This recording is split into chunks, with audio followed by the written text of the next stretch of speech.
everybody. Bienvenidos a todos. Welcome back to Mucha Malentía. I am so excited about this episode today because this is going to be like a catch up between friends, someone that I've loved so dearly and who actually met me when I first started out doing everything that I'm doing right now. We met in 2014 doing a straight play, and I remember it was their first straight play too, called Seminar. And to think that we started separate things at the same time and have come such a long way, nearly above a decade, is really amazing. I mean, not only that, this wonderful person has actually just won the title of Miss Gay America 2026. I cannot wait to talk about this journey, the pageant, the glamour, the chaos. I want everybody to put your fingers together for the one, the only, Travis Guillory, also known as Tracy La Louisianne. Yay! I cannot believe this is real life. This is crazy. Hi. The reigning queen herself. Oh my God. Like crazy. And honestly, listening to you do that like introduction was wild because it has been almost 10 years that you and I have known each other. And it feels like we have both lived 3 or 4 lifetimes within that decade. And here we are now. The evolution. Actually, okay, you know how on Instagram they were doing the callback to 2016? Mm-hmm. We've known each other for longer than that. Yeah. Because technically, Seminar was 2014. Yeah, if I'm not sounds mistaken. right. So it's been 12 years. Really? It's been 12 years. Yeah, over a decade. Over a decade. 12 I just years. realized. The thing is, I feel like COVID reduces years in my mind. Oh, we went into a time warp for a little bit, and then we came out, and it's like we went back in time, but then we also jumped ahead like 30 years. It truly screwed everybody's timelines up. We literally did the time warp again. We literally did the time warp again. Like it was just a jump to the left and a step to the right. That's on it. If I think about it long and hard, I'm like, that song couldn't be truer.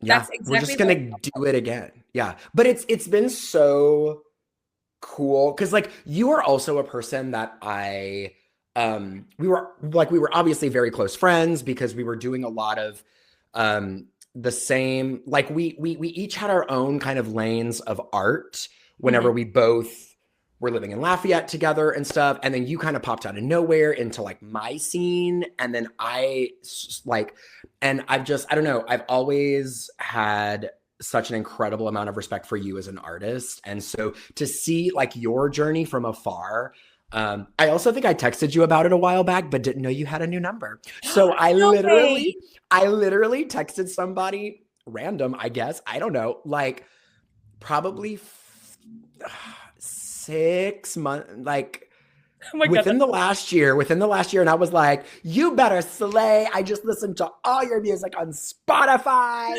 Like I fully like completely geeked out. And then I was like, she never replied. Oh my God. I bet you were like, okay, girl.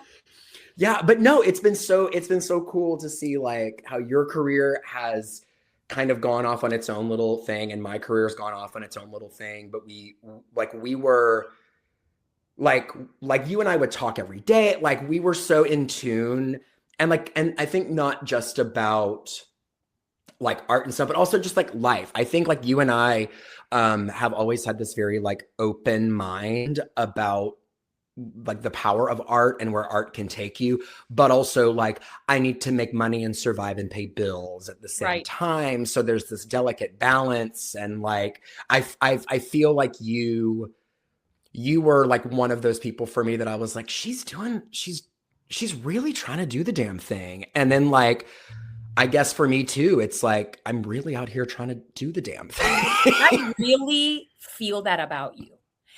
But you need to know something, like this is so real. And I'm talking to you like so straight, so like raw.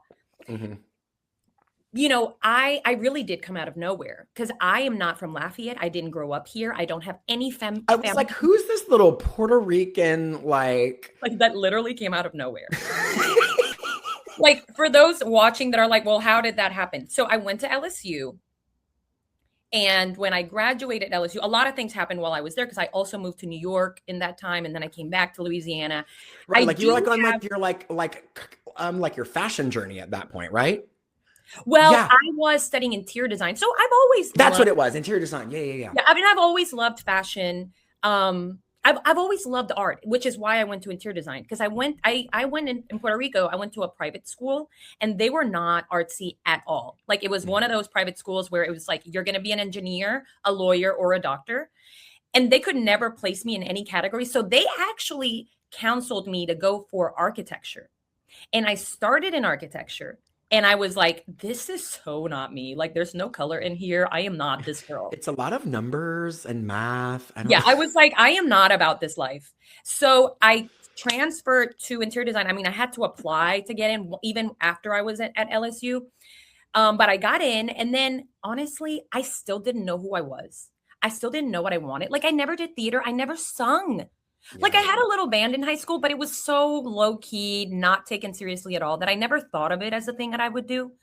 And I started interior design. It was way more entertaining. And obviously, I worked really hard to get into that program. They only took in 40 people. So once I got in, I was like, I don't know what else to do. So I'm just going to stick with it. And I did. I just stuck with it. But once I graduated, I was really lost. This girl was, it was a very tough time in my life because I didn't know who the fuck I was. Well, and I'm like, and just to interject, like, I also feel like that's such a weird time in a person's life of like, you like in like your, early 20s and you're like going to college, like you're trying to figure it out and be like you're trying to see 10 years ahead and be like, where do I want to be? And so what am I going to do now that's going to put me on that path? And then specifically when you graduate from college, it's like, oh, wait, so now what? Right. Like, how am I supposed to go from point A to point B to point Z? And then you have this kind of existential crisis of like, wait, what am I doing all this for? And then like specifically for you, because then you moved to a new city. Yeah. Where you really didn't know anybody. No. So I came back from New York because I was so overwhelmed. Because being in New York, not knowing who you are or what you want to do was a lot. Because I mean, time is money over there and everything costs a lot of money and a lot of time. So I kept being like, I can't be here and not know where the fuck to go. So I came back to Louisiana basically because I had a lot of connections here and it was much cheaper. And my grandmother lives in Baton Rouge. That was my family connection. Yeah. So I went there. I found a job in Lafayette. I really wanted to go to New Orleans and I couldn't find a job there. I went to Lafayette. I got very depressed after 6 months and I went to see a play by myself. And that was like the beginning. I saw that they had auditions and blah, blah, blah. And then I started doing theater. And then I met you. And I was so in awe because not only were you so obviously talented, but what struck me about you was that you took it very seriously. And we're like 21, 22 years old. I was the most serious 20-year-old, but I was like fun, but like I was so serious about taking over the world when I was 20 years old. And I always admired that about you because that's when I thought maybe if we took ourselves that seriously, maybe we could actually forge our life, like make a path for ourselves. And not only that, you always had such a high standard. Like you were never like a whatever, it's okay. You were like, it's gonna have to be this way and it has to be perfect and everybody needs to be synchronized and we need to do rehearsals again and again. And I loved that. And that was when I was like, this could be real. Like this could be a thing. Yeah. Well, thank you for that. I also am one of those people that like, I have so much respect for like my friends and like people that I know that are doing things, but like you never really like say that to a person. You know what I mean? Cause you're just like doing it and Totally. whatnot. But no, like I really appreciate that you were like able to see that, because I don't know, like thinking back, you know, to when I was like 19, 20. I mean, I founded a youth performing arts company when I was like 19. Um, I like wrote, composed, directed, produced two original musicals by the time I was like 21 or 22. Oh my God. Uh, and like I was just, it's delusion.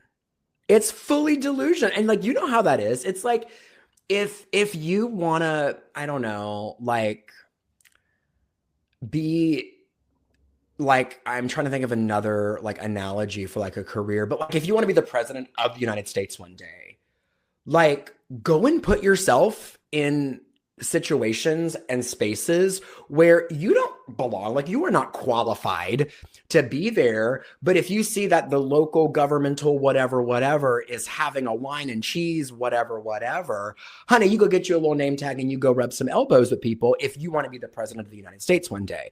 And so for me, it's like I never really had a goal of like, I want to do this or I want to blah, blah. Like all the time people are like, I'm surprised you like never went to Broadway. And I was like, Broadway was never my plan. I went to college for public relations because as like a 15, 16-year-old, I saw the life that you had to live in order to get your foot in the door in places, and you're up against just thousands of other people who can do the exact same thing as you, probably better.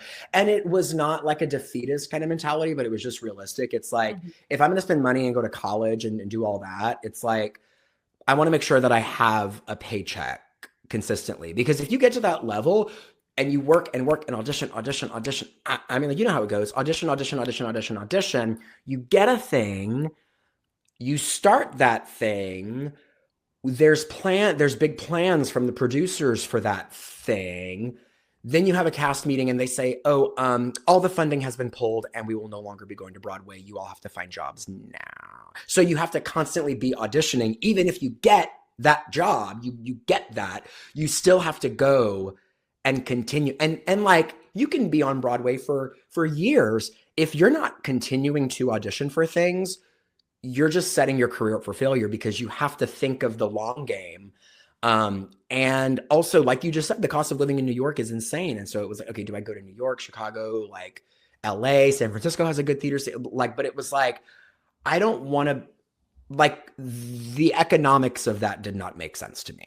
Yeah. Yeah. And I saw that. So I said, I'm gonna go to school for public relations. I'm gonna go kind of a more corporate route, and still do my art like on the side. And like, that is such a hard balance, especially like for me. I mean, I had some big job. I was a news anchor. I was a marketing director for a huge luxury real estate company. I am still now like the executive director of the largest and oldest nonprofit theater company in the state of Oklahoma. Like you go and you do all these things to like try to fill your cup and try to fill that space.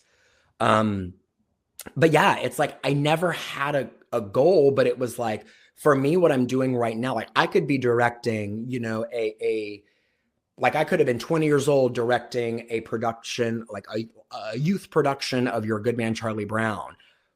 And I didn't know what that was going to do, but like living in the moment, living in the present, focusing on the things that you're passionate about that are right in front of you. Like, this is the most important thing that we are doing right now. Like, this is the most important thing right now in my life. This is the most important thing right now in your life.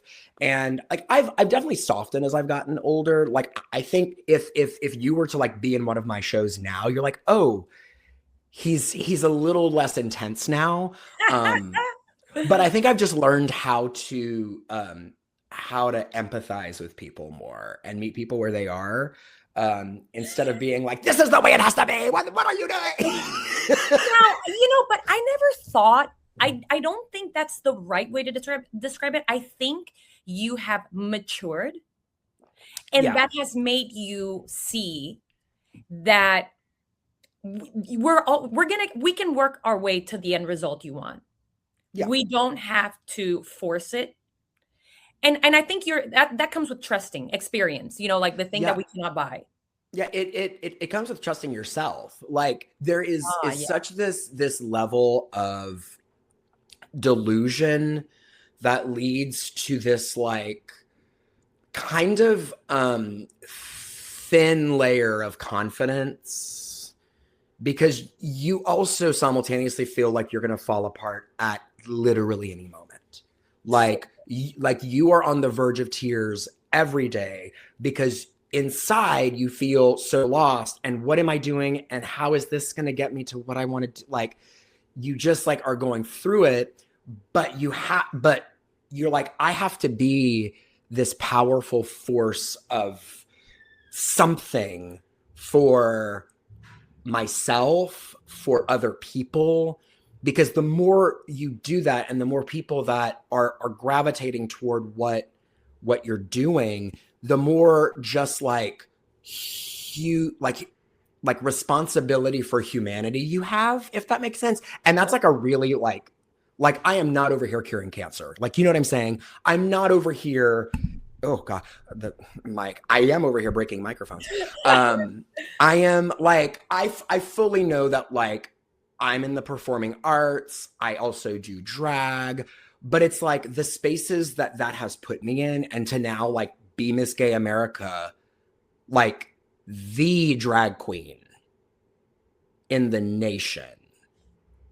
From somebody who started drag 3 years ago, who was delusional, who did not know what they were doing, had that very thin layer of confidence, but knew at that time I was doing that for myself. I needed Tracy so that way Travis could feel like a whole person, because it was like, oh, this is a whole, like fully I am now coming into my own. And like my godmother, my aunt, actually, when I first started doing drag, like probably like a year in, and I was a booger clown baby, call the circus, like the freak show was in town because Travis was trying to do drag now. Like, oh, okay, of course he is. And wow, what is happening? But she told me like very early on, she was like, I think this is the thing that's gonna like skyrocket you. And I was like, no, this is like a little side thing. I do a couple numbers at a club. Like I did not see where this could go. But then, yeah, like you having to trust yourself through the process and assess those opportunities and take them and try something new. Like I never even considered doing pageantry. Like drag pageantry seems like this whole other world for me, that I was just like, I just want to like dress up and dance around in gay clubs, like, you know, and then like just trusting yourself. And I was like, okay, sure. Like whatever, like I'll go try it. And that was a little less than 2 years ago. No, that is mind blowing. That is mind blowing, but it just shows the level of commitment you've always put into something you decide to do. That was what really inspired me when I first started doing theater and doing everything with you, being in burlesque troops. That's when I realized, I was like, this is what it takes. Like, it's not, yes, luck has a lot to do with it and circumstances, but sometimes it can be that you decided that that's what you're going to do. And I forget that so often. So hearing you say all of this has been helping me a lot, because I think I forget I do so many things, and most of the things are really like, I'm really the originator of them. All my music I write, and then all my productions are just a one-woman show, basically. This podcast, everything is really just me doing it all. And a lot of times people don't believe me, but I forget that that is how it is, and that's what it takes. You have to have that delusion. And second of all, I forget to expose myself after all the hard work I've done, because I think that I've done all this work. But you as a PR person knows you can do all this work, but it's about how you share it, or where you share it, or like you just got to go into the room where it happens. Yeah. And I also think, because like we're all, I don't know, like we're all just kind of guessing at things, and there is something to be said about pouring everything you have into one thing and one dream and wanting to get that one thing. But I also think, especially for like people like me and you,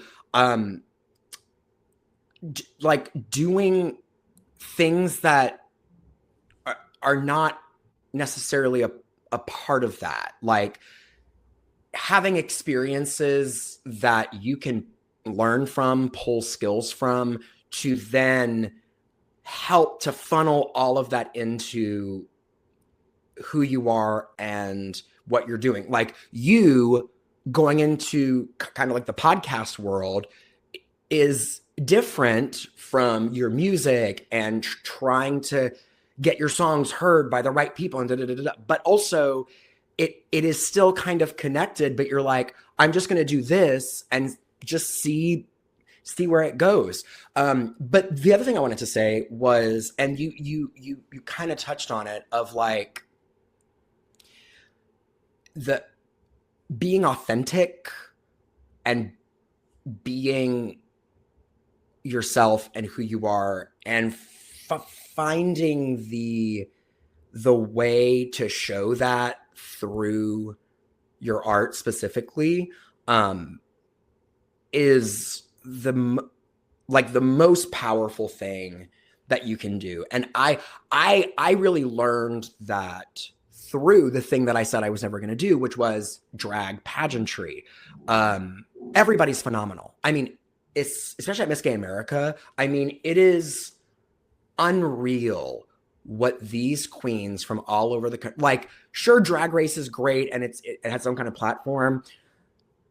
What happens on one, like a live performance, like on a giant stage like Miss Gay America provides, and the level of production that you can do, and the stuff during the week, like even like the daytime stuff of like just being around very creative, passionate, different people, and everyone showing up with their own brand, ding, ding, ding, that's the key word there, their own brand of themselves. And it's just like, you're there with 50 other artists from around the country. How do you find that way to break through all of that to show not just the judges, but also the audience in the room, the audience watching via streaming? How do you make yourself memorable to where people go, that's who I want to win? Like, that's my Miss Gay America.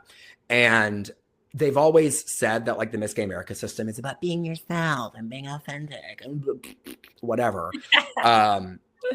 But like when you're figuring it out, and then once you kind of have figured it out, I mean, I feel like I figured it out this year. That doesn't mean that I know everything, or like I am like the know-all be like of like drag pageantry now. Like I just want a new hat. Like it's not like I know all the answers, but I knew all the answers for Tracy. I knew how Tracy and Travis could go in there and show them that with all of my combined skills of theater, PR, branding, marketing, drag, how all of these things can concoct the formula and the recipe to be the Miss Gay America that this organization needs. And I closed out my interview with the judges, because like you have all like the nighttime stuff where it's like evening gown and talent and on stage question and answer and like all that kind of stuff. But you also have like the interview with the judges during the day, where it's just like you and the 5 judges in a room, and they just hear everybody and they talk to you. And it's just, it's wow. It's wow. it's like the 6 minutes that the judges get to know you.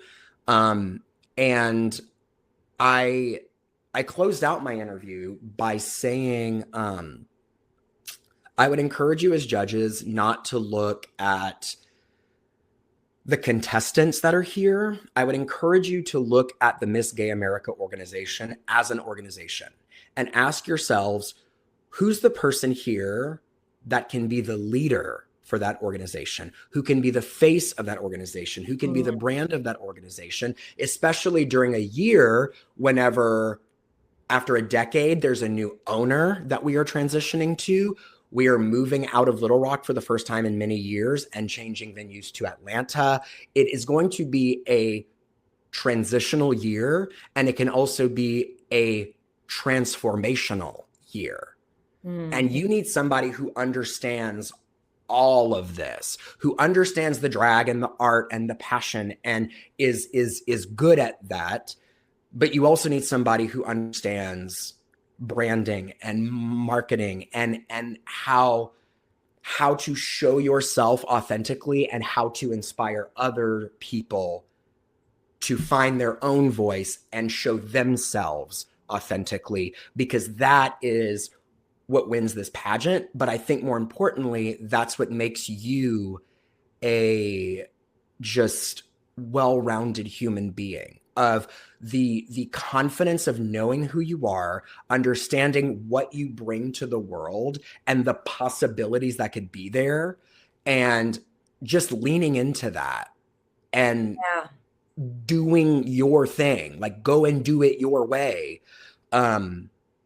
And that's what's going to make it memorable. And that's what's going to make people gravitate towards you. And that's what's going to continue to propel you. However, being authentic and being yourself is incredibly hard to find, especially for artists. Like you were saying earlier, you were doing all these things and then you were like, now what? I don't know who I am. And you thought you did, but you didn't, because you have so many opportunities and you have so many options, and you just, it's overwhelming. It's so, but it's like, but like the work happens just like with you in your brain and your heart, like knowing who you are outside of everything else, outside of the chaos, and being like, you know what? I'm going to show up as Travis, as Tracy. And I fully thought that week, that entire week, I was like, if I don't win, which I've been telling people, I was like, there's no way I'm going to win. There's so many people. Oh, I was so on that train. You can ask literally anybody who talked to me about it. But I was like, once I finished the preliminary nights, I made it to the top 10. I finished all the categories for final night. And then it was like, and now we just like are about to just go back on stage and find out who won. Like, and it's like in that moment, like you look back and you're like, no notes. Like I went out there, I did Travis to the full extent. I did Tracy to the full extent. I put everything that I have built for myself, that I have accumulated for myself, the just all of that on the stage. And which is a feat in and of itself. Like the fact that people are up here doing this on a national level is insane. But it's like, I think most contestants are who get to that level and who go through all the categories, and it's at the end, you're like, don't care if I win or not. Like truly, I just went out there, showed myself to the world, and what better opportunity is there? And it's just a matter of which one did the 5 judges like the 5 little tiny people, just the 5 little people right there. You know, who did they like the best that day in that moment? It truly has nothing to do with how good you are or who brought the most whatever, or like, but it's just like they're looking for a personality. They're looking for somebody who understands themselves. You know, last year, the Miss Gay America 2025, Ivy Drip, who is in New Orleans and is the show director at Oz, Spooky Ookie Swamp Witch, like it was incredible to see. And then she won and like broke the Miss Gay America system. It's like we have a spooky, ooky, swampy, witchy Miss Gay America, but like she leaned into that brand. She's like, I live in New Orleans. I'm this Cajun little and leaned into that, and then brought all her little resources and all her friends from New Orleans to be in her talent with. And I mean, it was so her. Nobody else could have done that. You know, were there other people there who presented packages that were equally incredible. Yeah. But it was like, you know what? Last year, it was just like, let's shake some things up. And so this year, like with the transition and in ownership and all that, it's like, that was the case that I knew I had to make this year, because I told the judges, I was like, I know I'm the correct person to be Miss Gay America right now. Like, I know I'm Miss Gay America. And I hope I was able to show you that this week, and will continue to show you that this week. If the scores say something different, cool. It's on you. Cool. But I know that I'm the correct Miss Gay America for this moment. Again, delusion, confident, like you just walk into these spaces and it's like, here I am. So let's just go. Let's just do it. This is the main concept that actually drove me to start this podcast. Because as you know, like now that we've figured out that pretty much 11 years ago, we've established that we've known each other for 12 years, but 11 years ago was when I started to do burlesque with y'all. And Malentina came about, that's how I came up with the name. Like I wanted a romantic name, but you can only imagine. Oh, and honey, she thought she was going to be a star, baby. Miss Malentina would be like, I'm going to be famous one day. What do you mean? What do you mean? Yeah. I'm going to be famous one day. And I still will be. You were so, and I was like, work. Okay, girl, that you just started this, but okay, girl, let's go. It's kind of sad to say that I've lost a little bit of that, but we'll get back to that. But Malentina came about after realizing that there were thousands of Valentinas. And then Malentina felt like malicious, maleficent, a little on the dark side. But it was actually my license, same as Tracy, for me to finally step out of Michelle and discover who the fuck I am. It was like my ticket. And, eventually as I adapted that name and I grew with that name and now it's my identity almost, Malentía was another word I coined because Malentía in Spanish means maliciousness. And I would say in my shows, Mucha Malentía, name of this podcast, because I'm like, that's really what you need to do what you want to do and dare to be who you want to be. And have that, give yourself permission to have that delusion, give yourself permission to actually say, yes, this is what I want to do. And I want to talk about how you harnessed that, because I want to talk about a lot of transformations. First of all, you were a Travis without Tracy publicly, because maybe you've always had Tracy, maybe you've always known this. But I want to talk about that Malentía, that courage, where you said, I think I'm going to have to explore this. And when you stepped into those shoes and you started to strut, then you start to put yourself out there even more, because now you start entering competitions. And I want to talk about, first of all, what was that like? How did you harness that courage? And once you committed to the path, I want to talk about how you continuously hold on to that courage. Yeah. I've never actually even really thought about like the how, because for me, I've always just thrown myself into things. Like whenever I was, 19, 20 years old, like I'm going to start a company for like youth, like, yeah, I want to write a musical. So I'm just going to write and produce a music. Like I think which I guess is kind of like my advice of like, don't think about the how, because I never thought about the how. Like, how am I going to do? I just did it.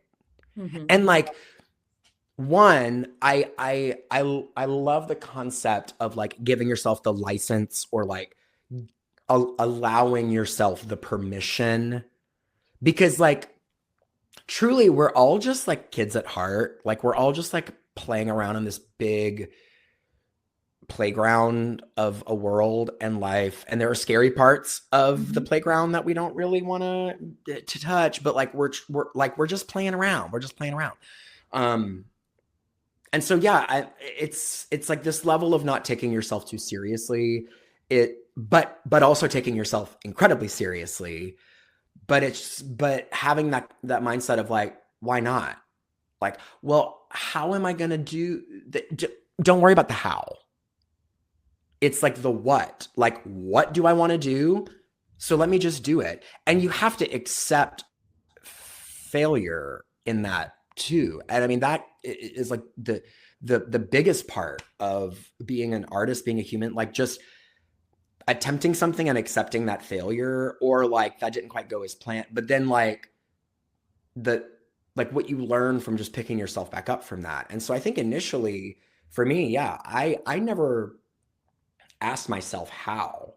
The first time I ever did drag, well, like I'll say the first time that I had to like actually like do serious drag was a play, was a straight play called The Legend of Georgia McBride, and my friend Jeremy was directing it, and it was here in Tulsa, like 4 or 5 years ago, and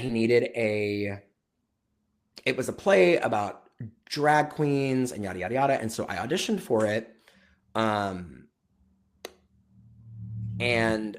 I got the role of like the lead like drag mother. And so not only did I have to like learn how to do drag, I had to play somebody who had done drag for like 20 years, who really understood the craft and stuff. And so, and the character's name was Tracy Mills. And so I had this whole like world that I had created for Miss Tracy Mills, and she's this drag mother and da da da da da and like whatever. The other person who was cast as the drag, as like my like main drag daughter slash like the biggest like thorn in my side, just like to be a sassy little drag queen with, his name was Darren, and neither one of us had ever done drag before. They called in somebody to come and teach us how to do makeup for like 30 minutes, like a skill that people spend decades perfecting. We had a 30-minute crash course on how to look like a drag queen. Oh my and God. how to do it yourselves, because we didn't have somebody like doing it on us, right? So of course we looked awful. But we're having the most fun we'd ever had, because it was this whole other world, but I was doing it within the context of a play, which is something I know very well how to do. And so that was just a crazy experience for me. And then like a few months go by, and Darren, who played the other drag queen, actually started doing drag. And I went to his first drag show in Fort Smith, Arkansas, and was like so happy to see my friend who I had just done this like drag play with.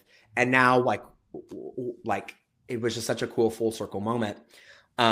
Skip ahead 1 year, Darren, who then became Vanessa Rain, won Miss Gay Arkansas America.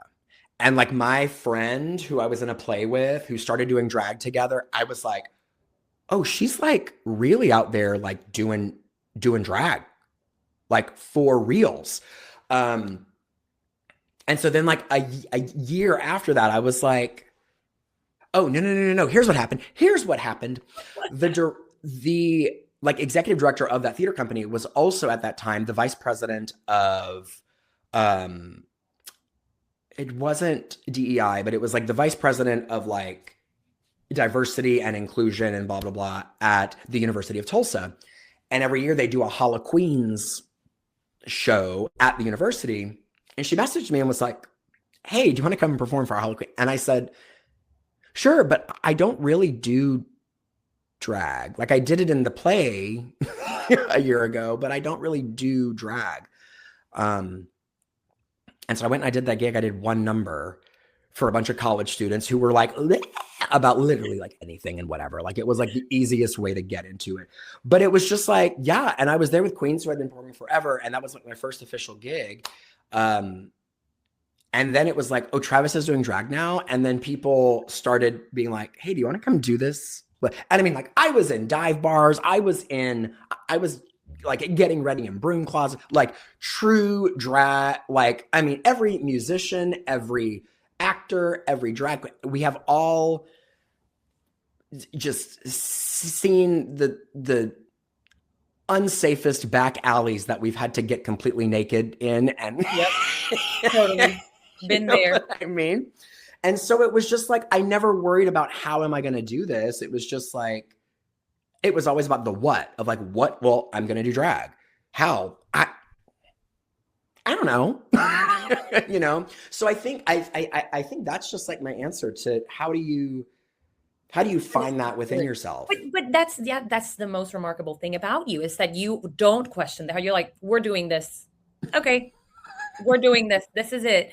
And it is true. Like when we were putting on variety shows at the local theaters, we were in our very early 20s, no money to our name. And we were going out there and pretending like this was the biggest production in Lafayette. And it was. That was the thing, though. Nobody else was doing anything. Yeah. Like what me and you and Madeline, like we were this like group of artists who were all very good friends. Like we were all incredibly close friends who were all like doing things in our own lanes that like nobody else around us was doing. And that's the leaning into being authentic, not like looking at things around you and wondering about how am I going to do, of just like doing it, like, and doing the thing that you want to do in the way that you want to do it. And I mean, you hope people see it and you hope people kind of buy into it. But I mean, and like, that's also the same way that I am like in my day job, like as the executive director of the oldest and largest nonprofit theater company in Oklahoma. When I got that role, unbeknownst to me and a lot of people, there was no money in the bank. The theater owed upwards of $80,000 on past productions. There was no revenue scheduled to come in for a month or 2 months. So I had to quickly, creatively figure out how to pay off $80,000 while keeping the ship moving. The ship is upside down in the water, like, and sinking, but I have to keep it moving, generate revenue, pay off $80,000, maintain the public's trust in this legacy organization in the region. Like, it was a tall order. Wow. And it was just like, I just did the thing that I always do, which is just say, hey, staff, we are in big, really not great. And I mean, I had to like let people go. People had to find other jobs. Like I had to make these big, and then also like half the staff, I'm going to slice the budget by 70%. It's a $700,000 budget. I'm going to slice it by 70%. I'm going to get rid of staff members. I'm going to double the programming and double the number of shows that we're going to do. How are we going to do it? Don't ask me how we're going to do it. We're just going to do it. Wow. Like fully, that is just how I've always operated. And that's how I operate for like, well, how are you going to be Miss Gay America? I'm just going to show up. I'm just going to show up and do it. That's how I'm going to be Miss Gay America. That's how I'm going to save the oldest and largest theater company in Oklahoma. That's how I'm going to be a news anchor. I've never taken a journalism class in my life. Well, how are you going to be news? I'm just going to show up. I'm just going to show up. That is so real. That is so real. that is real Malentía. If but it's because really, and the thing is, it's like you just hope that you have the people around you who are also able to step up. Like my staff at Theater Tulsa, if I any and every opportunity I get to sing their praises, I do, because I was like, these are people that fully put their blind faith, trust, paychecks, livelihood. I told them, I said, go get other jobs. I did not pay myself my first paycheck because, like, of course, I got there and we missed payroll. Oh, Like, God. yeah. And I was like, wait, so I'm not getting the paycheck of the job that you all just hired me to. What? I literally did not run that first payroll because I did all the subsequent ones, but that first one until 10 months later. Wow. So I literally told my staff, I was like, if you want to stick this out with me, like, hi, I'm your new boss. Which also I had directed and choreographed and been the education coordinator for Theater Tulsa, so they all knew me. But it was like, if you guys want to ride this out, like, I'm telling you it's bad. Like, I'm telling you, I'm calling emergency board meetings. I am entertaining what it's like to pull the plug on a 103-year-old organization right now. If you want to get other jobs, absolutely, you have every right to. If you want to stick this out with me, I feel like we can do this. And it's going to be hard. I'm asking you to do double the amount of work for half the like the amount of staff and resources. And so it's like, the fact that they stuck it out, the fact that they are still there today and are so proud of where the organization is and all of that. And it's like, I was only able to do that at that scale because I had people who just believed in the vision that I was proposing and saw what things could be. And we never worried about the how. Like, I'm going to write a book, I think, now. Like, oh my God, I'm so glad I did this podcast because now I can write a book. Oh my God, I need it. I needed, all of us needed. Because it's like, don't worry about the how. Just do it. If you fail, great, awesome, fantastic, because now we know that that didn't work and we can pivot, and pivoting is a good thing. And so you never know until you try it. And you never know until you put yourself out there, or have these crazy ideas about how to make something work and how to make something successful. And if you fail, that's just as good as winning. Yeah, it's just as good as winning because you have an answer. You have an answer. You have something concrete, and you're not wondering, who am I? What am I supposed to be doing? Okay, well, not that didn't work. Let's pivot and figure something else out. Yeah. And it just comes from just doing it and not worrying about it. And you have things that come up along the way, but it's like you roll with those. Like, you roll with all that. But that is the hardest part. And you, by at least being ahead of that, brings you to that level that a lot of people never make it because, okay, the fear of failure is, for someone like me that does so many things, people would assume that I don't have a fear of failure. But actually, I do. Same. I do. Same. Oh my God. Look, let me tell you this. Everything you're saying right now has been helping me so much because, so I acquired a manager when I was in Atlanta working with Madeline last month. I hired a manager. She's from Puerto Rico. She's amazing. Love her. She's got a lot of good experience in PR, but when she met me, she was like, I've always wanted to manage, and I feel like you would be the perfect person I could manage. And so that's, this symbiotic relationship started happening. And she was able to secure some dates for me to perform in Puerto Rico. Now, my disadvantage, that hopefully will not be for long, is that I need a band. So I can get an opportunity, but I need my band to be available so that I can make that opportunity happen. Mm-hmm. So they've given me these dates, and one is one show one weekend, and then the following weekend, 2 shows. My band can only make it to the weekend of the one show. But then the other weekend, they've offered me a band in Puerto Rico. So I should say yes, right?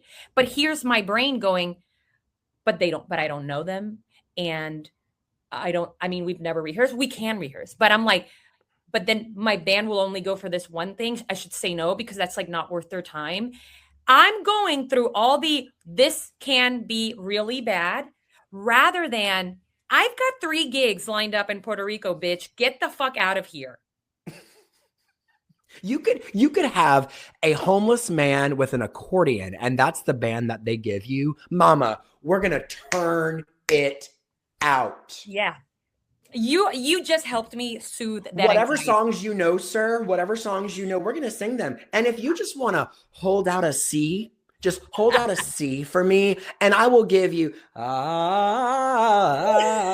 I will write songs right now in this moment. Who cares if you know them or not? Who cares if you put yourself in those spaces. You are giving me life. You're giving, because I'm literally so driving from New Orleans to here, hyperventilating. Just like, oh my God, all these things that are not working out. I should cancel. I should just cancel. No. What's the worst thing that could happen? Like you go and you do it, and like what could happen? I guess, see, the weekend that my band is there, we're gonna kill it because they know my music, no rehearsal required. The following weekend, what could happen is that my songs don't shine through. But here I am thinking I can't have a rehearsal with musicians. Like we have the music on paper, they can read it. And like you said, if they don't go in the form of the song, it is my song. I could just whip it up and make it sound correct. Can they listen to it before? Like, it's already like recorded and like they can listen to, okay. So you have trained musicians who have access to listening to your songs, have access to the sheet music, and you show up. Okay. Question for you as an artist, say in 5-10 years, whenever you're traveling and doing all these things and whatever, and you show up to your gig and there's this band there you've never met, and they're like, Malentía, we were so excited to have you, da, da, da, da, da, and you have to go on and just do it. Like, that's what this is. It's like the same thing. You're not all, like, for me as a drive, like this year is going to be insane for me with traveling. I'm not going to have the luxury of like being able to like get ready in my own home and take as much time. No, I'm getting off of a plane. A driver is going to drive me straight to the theater or the club. I will have about 30 minutes to become Miss Gay America and go out there and act like I am just the greatest thing in the world. And so like for you, I'm like, what do you mean you can't do that? You've never met a musician before. Like that's what that's what being a musician is, you idiot. What? Like exactly. You show up and here's the thing. The fear of like, well, it's not going to be as good as we can before. Like it's like the feel of my music isn't going to be there. Those people in that room will have no idea any differently. Yeah. Yeah. And here's the thing though. Here's how you set yourself up for success with that. Again, just by being like yourself and like being authentic, of naming the thing. Like, hey everybody, I'm Malentía. I'm and like you can give them like your bachelor or whatever. But like, I just met these guys 5 minutes ago. So we're in for a great night, okay? If you hear a wrong note, it wasn't wrong. It wasn't wrong. It wasn't. What do you mean? I mean, period. What do you mean? This is my band. What do you mean? Like you own it. Like own it and name it and just live in the space and be yourself and have fun and like show up. Yeah. Oh my God, I needed this so bad. And it's also not like if I get on stage, my stage presence isn't going to come out. You will never know that I'm dying. Oh my gosh, the mic's going to be shaking in your hand because you've never spoken or sung on a mic before. Get out of here. Get out of here. You know Get what? Out of here with that. I'm leaving. You know what? I'm going to the airport right now, and I'm going to be there a month in advance. No, okay. Yeah. But anyway, I will call my manager after this and be like, you know what, bitch? virtually slapped me in the face. I almost said no. Let's do it. Tracy just slapped me in the face, and Travis punched me. So I'm knocked into shape now. Love it. Love it. No, I mean, you're so right. And it's about taking those chances. And here you are, the reigning queen herself. Here it is. I need to know what winning Miss Gay America means emotionally, like not just professionally. Yeah.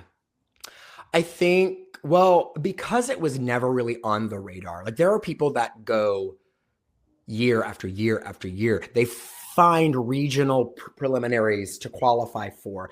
You have girls flying across the country to go and be a regional preliminary to qualify to go back to Miss Gay America for like a decade. Like there are people that dream about being Miss Gay America for their entire lives, and very few actually achieve it.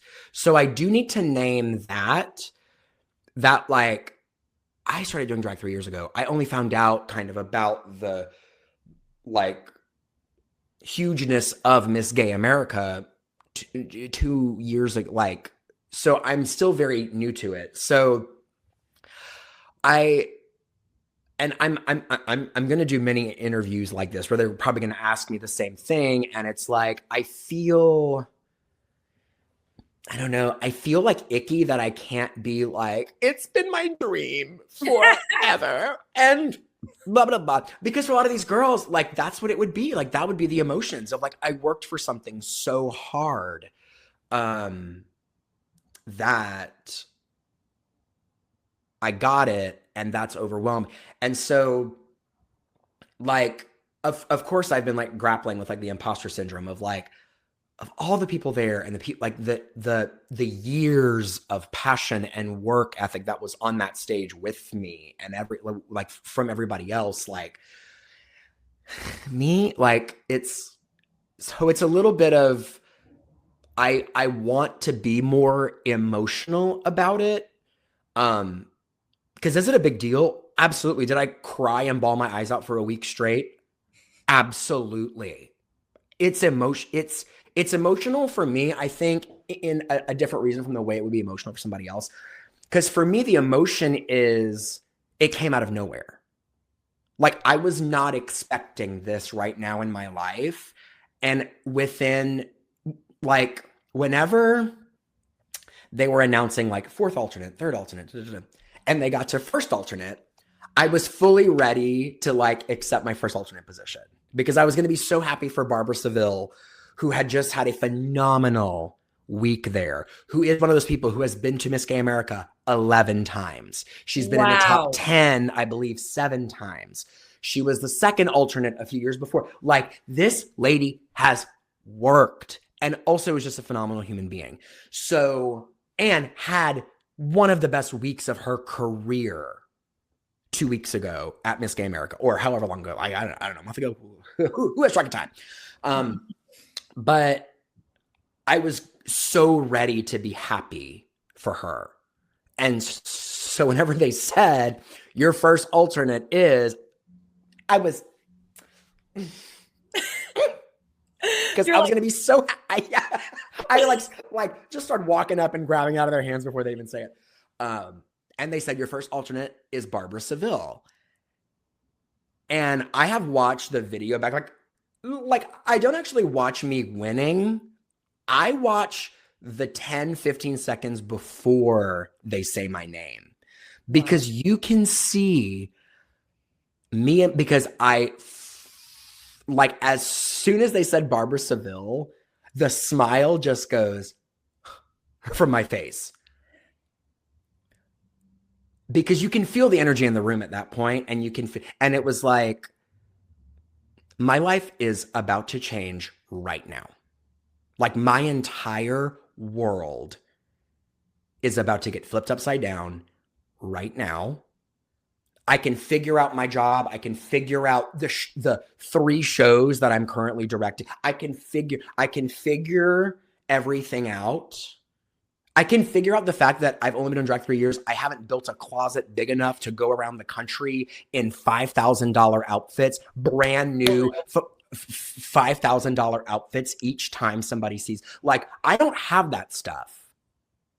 I have a very big executive full-time job that I have to figure out. There's a lot of things I have to figure out, but right now I know that my life is about to change and I have to be present in this moment because this is the biggest moment of my life. And I will figure out everything else whenever I need to. Again, not worrying about the how, worrying about the what. The what was being Miss Gay America. I'm here, I'm there. And they said, "Your new Miss Gay America 2026, Tracy La Louisianne." And then wow. because for me, and it's like to answer your question about the emotions of it, it's like I'm not one of those queens that can say, "Oh my God, it's been my dream for 15 years and I've worked so hard." It is emotional for me, I think, in terms of like how proud I am of myself and the way people can say, "Oh, I've been working for 15 years for this." I can also say the same thing. Yeah, absolutely. I haven't been doing drag that long, but I've been collecting all of these opportunities and life events and careers and, you know, a divorce and a like reinventing myself in a brand new city, starting a new art form later in life than a lot of other people do, and quickly accept like it in the same way that people have worked to be Miss Gay America for 15 years. I have worked to be Miss Gay America for 15 years. I didn't know that the end goal, the thing was Miss Gay America, because drag was never on my radar. Pageantry was never on my radar. I didn't know the thing was going to be Miss Gay America. But looking at the last 10, since you knew me, Mm-hmm.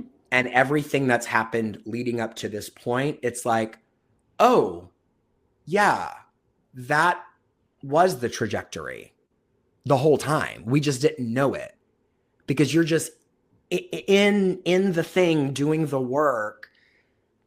And I mean, like, to bring it back full circle, it's like at the beginning of this conversation of like, a lot of people like, "Oh, I want to be on Broadway. Oh, I want to be on RuPaul's Drag Race. Oh, I want to be on like, I want to be the head chef at a 5-star Michelin, like, you know, but you don't get there until you go and work at McDonald's for 2 years. Mm-hmm.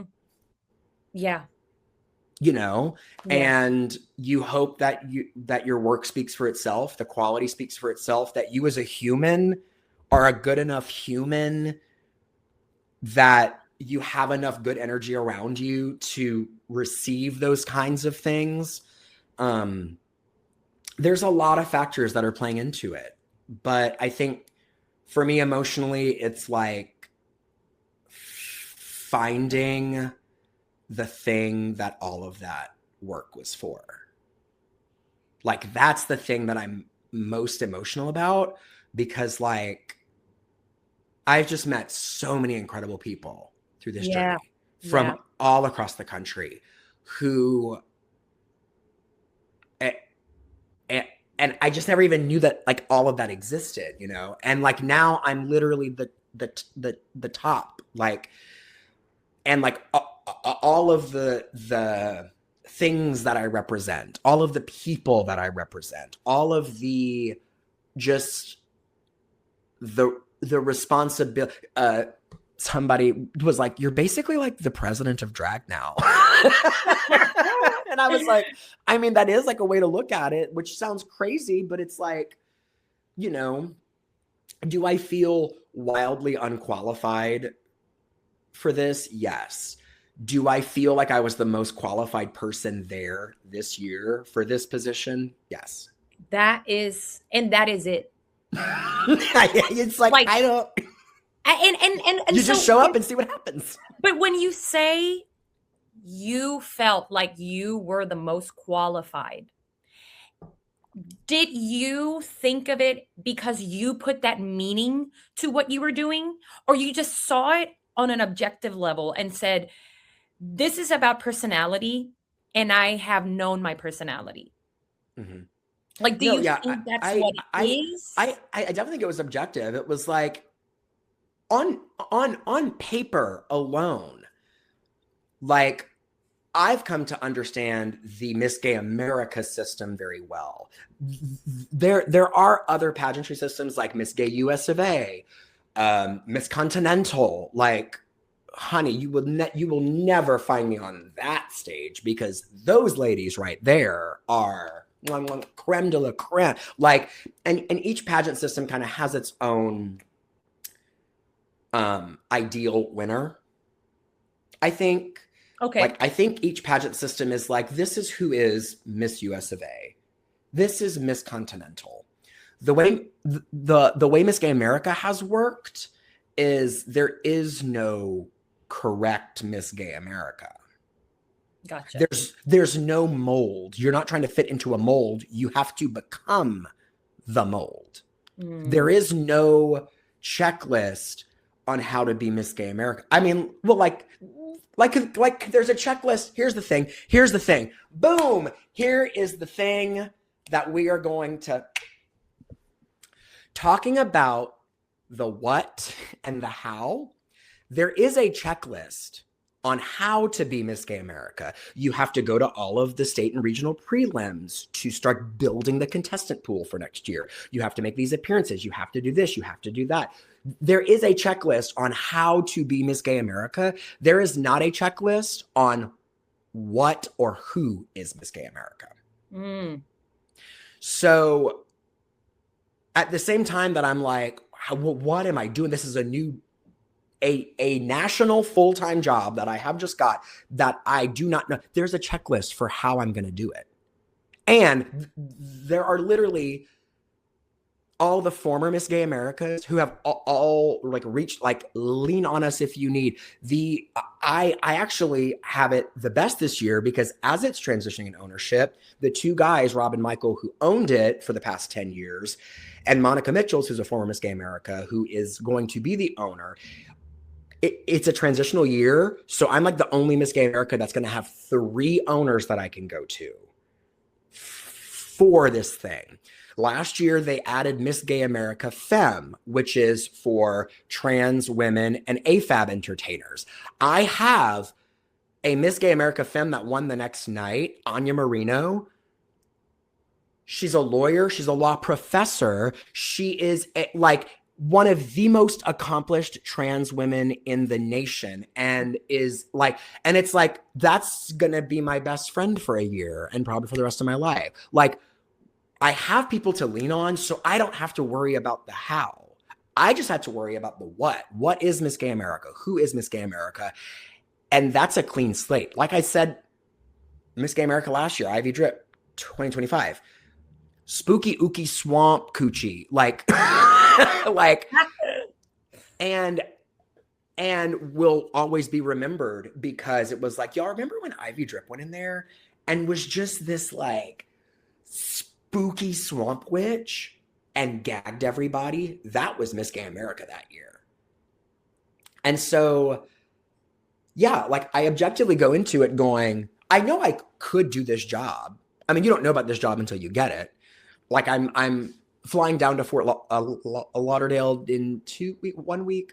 It's on my calendar. To go for like my Miss Gay America orientation, you know, but I have the power to basically say what and who Miss Gay America is, to show me and my authentic self so that a way other girls can get inspired and be like, I want to go and do my art at that level.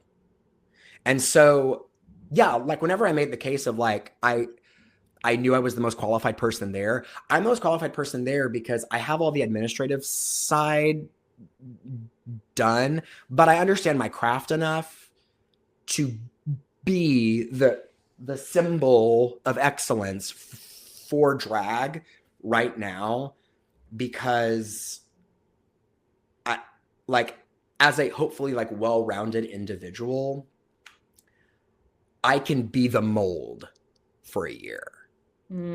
Because I'm not trying to fit into somebody else's mold, because I will never win that pageant. Whatever pageant there is, that's like, you have to be exactly this. Your gown has to be a certain thing. Your talent has to be a certain type of talent. The thing about Miss Gay America is when you go, it is a show. You have all of these people from all over the country coming and doing their brand and doing it in a way that they could never achieve at a club, at a smaller theater. Like, you are in a giant theater.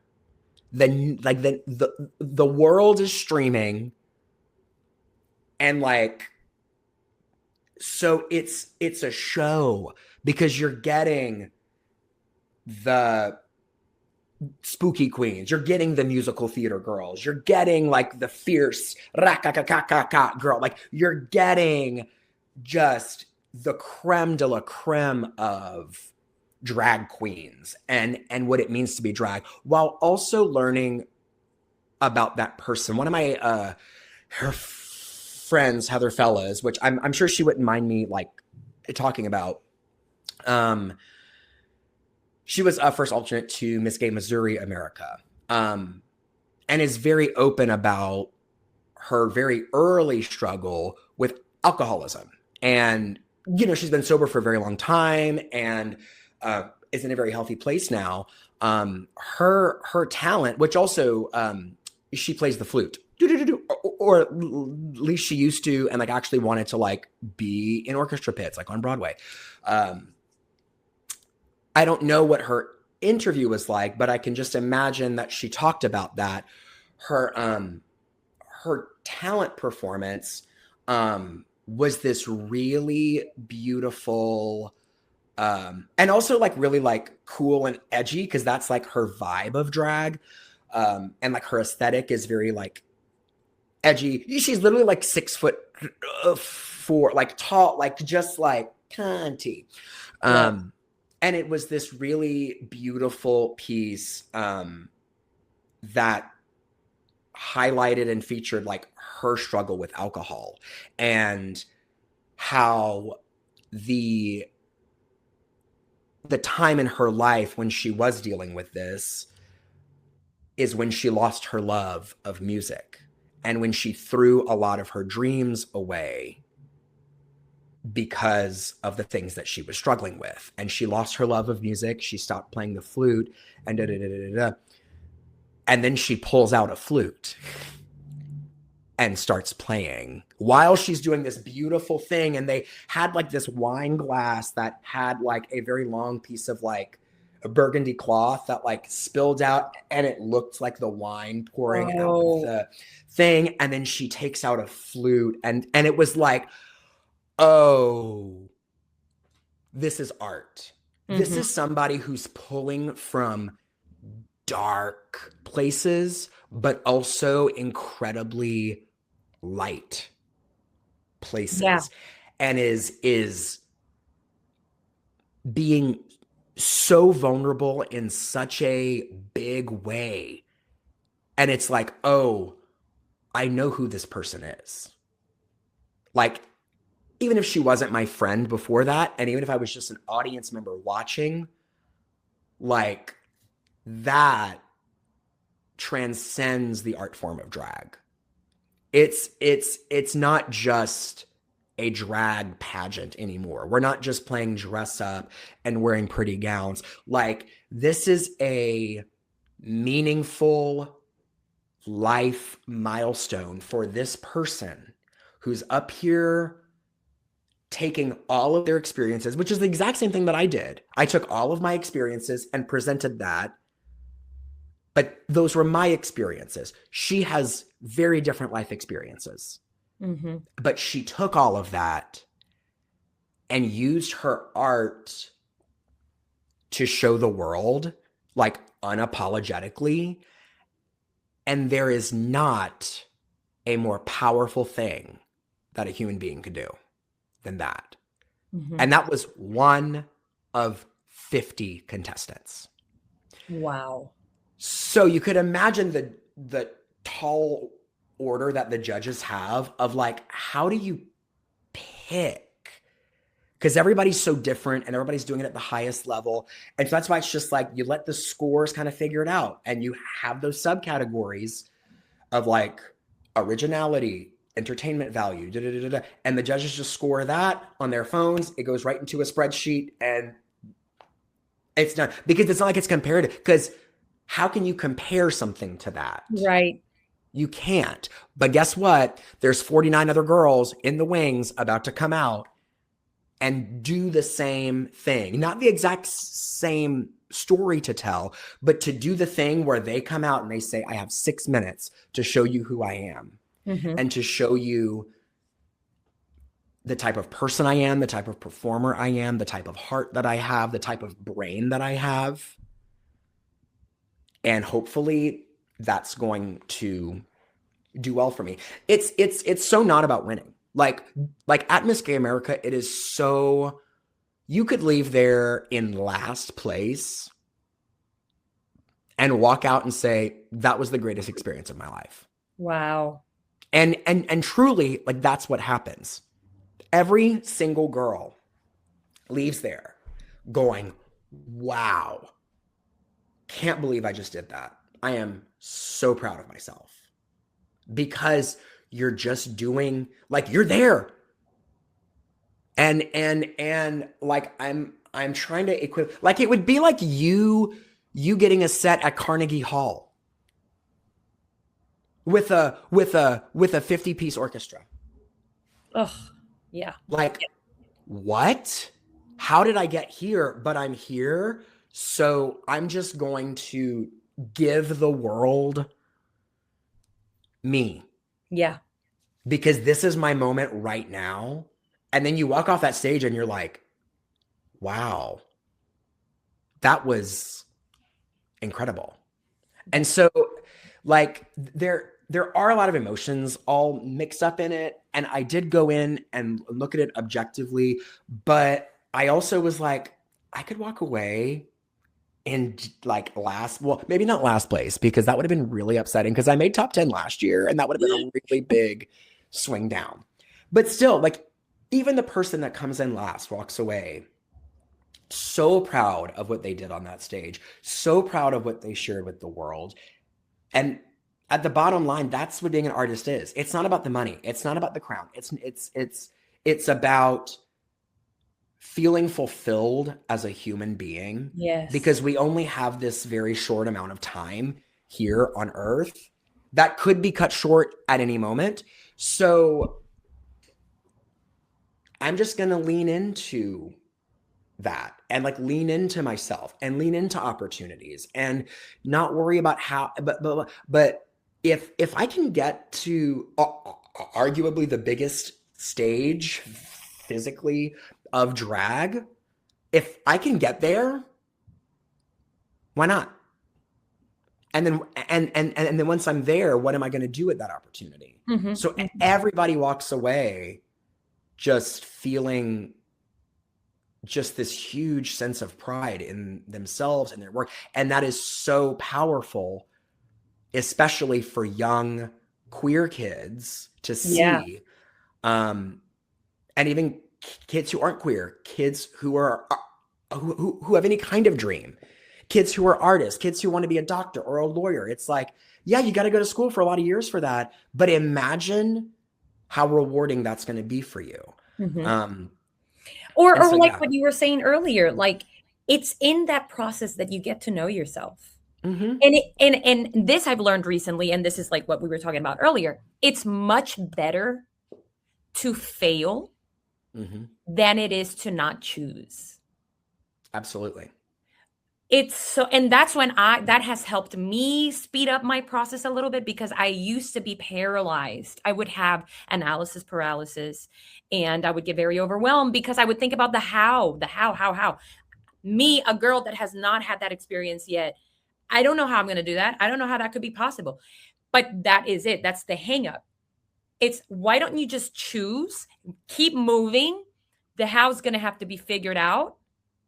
You just worry about the what and make a choice. And if it's wrong, then now you know. It's tough. And this has been Mucha. And now that we have fixed everyone's life, Thank you all now for that the listening. world is so much simpler. But no, okay, I want to look at some questions that I had prepared for us because first of all, this has been an amazing conversation so far. I mean, I feel like what a time to be able to catch you because I know it's about to get real busy for you. Yeah. And I'm very, very glad that you were able to sit with me today because I am too. I wanted to catch up. Yeah. I feel like this has been, I mean, it's just wild. Like you are the one and the only Miss Gay America. Like right now, there is no one else. There's nobody else that has this crown.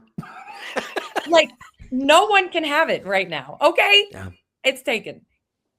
Okay. So I want to talk about the hardest part. So we talk about go for it, do it, get with it. Yeah. But what is something that you did not realize how hard it was? And this can be as an artist, as a drag queen, because technically how many years have you been doing drag? 3? Just over 3 years. Yeah. Just over 3 years. So, I mean, I say after the third year, you're pretty much in already. But what has been something that has been harder than you expected? I think for me, and it's kind of the thing that's really always been the hardest for me, like ever since I was a kid, is finding the time for myself. Because what it seemed like from the outside looking in, it all seems very me, of like, I've been working for myself and my career and the like, you know, and like my whole shtick, like even like as Miss Gay America, like my whole shtick during my talent was like, I don't need other people. Mm. I can do this by myself, you know, which kind of comes from me being an only child.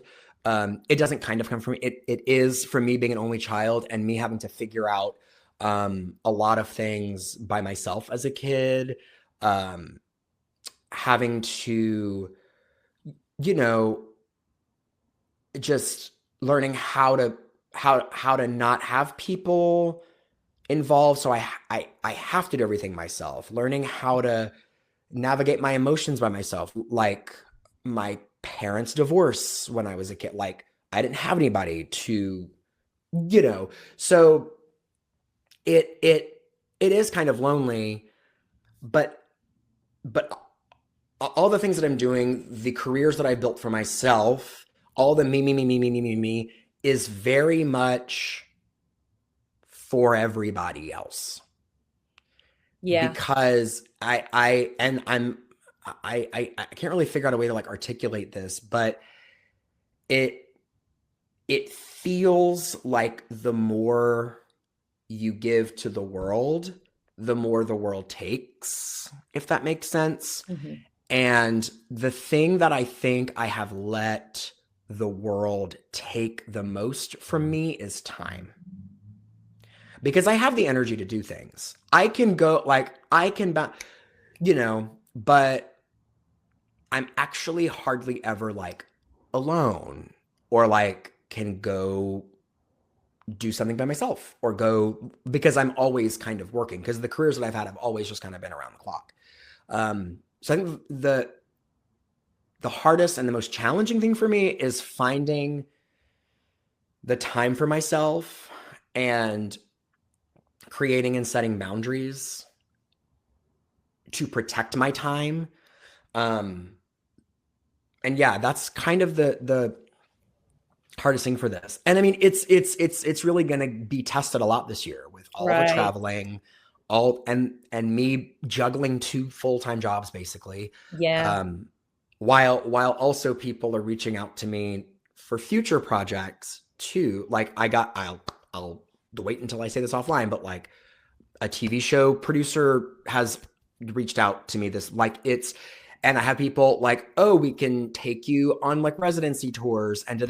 I'm like, oh my God, I'm never going to have a moment to breathe ever again in my life if I don't create those pockets of time and just like throw this like out the window.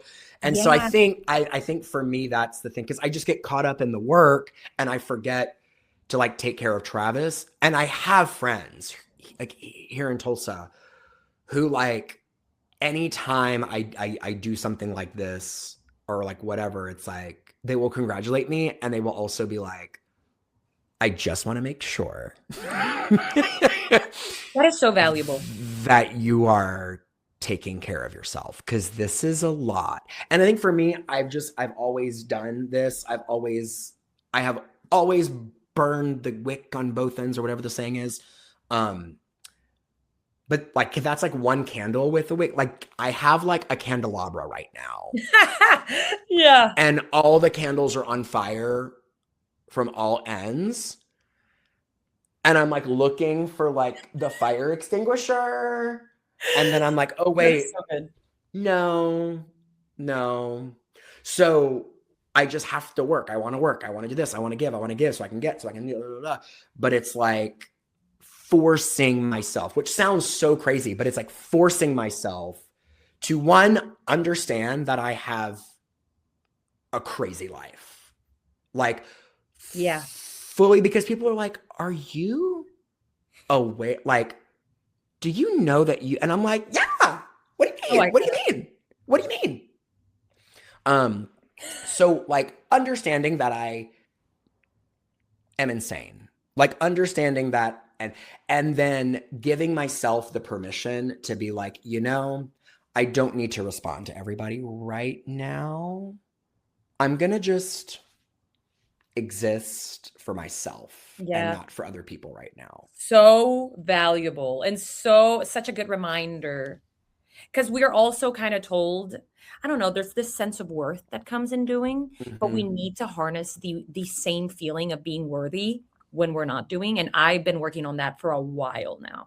I've gotten a lot better at it, but it's a struggle. It's a struggle because I find so much joy in doing. Yeah. But then I can overdo it. Right. And then you reach this level of burnout and exhaustion that can become a very dark, scary place. Yes. And that's kind of your wake up call, but also like that doesn't have to be a wake up call if you are what's the word I'm trying to think of? If you're like helping that along the way rather than working yourself to exhaustion and burnout and like existential crisis of, I don't even know if this is what I want to be doing. That's where it gets a little scary of I bust my ass. I am a zombie. And then I look back and I go, why did I do? This isn't fun anymore. Right. That's the danger. And then that's when you start questioning like, well, maybe I just quit drag. Maybe I just quit music. Because if this is the reality of what that looks like, I can't do this. However, you create your own reality of it. So for me, if I can create those pockets of Travis time with Travis, I'm creating the reality in which like I can tell the owners of Miss Gay America, hey, my availability for anything Miss Gay America related is on this day, and this day. But for these 2 or 3 days of the week, you won't get any response from me. Because I have my other job I have to focus on, or because I'm just taking a day, and it's like, we're human beings and like, we can do that. But I think as a person, you have to remind yourself that you are a human being. You are not a machine. You are not a robot. It can get unhealthy really freaking quick. Yeah. just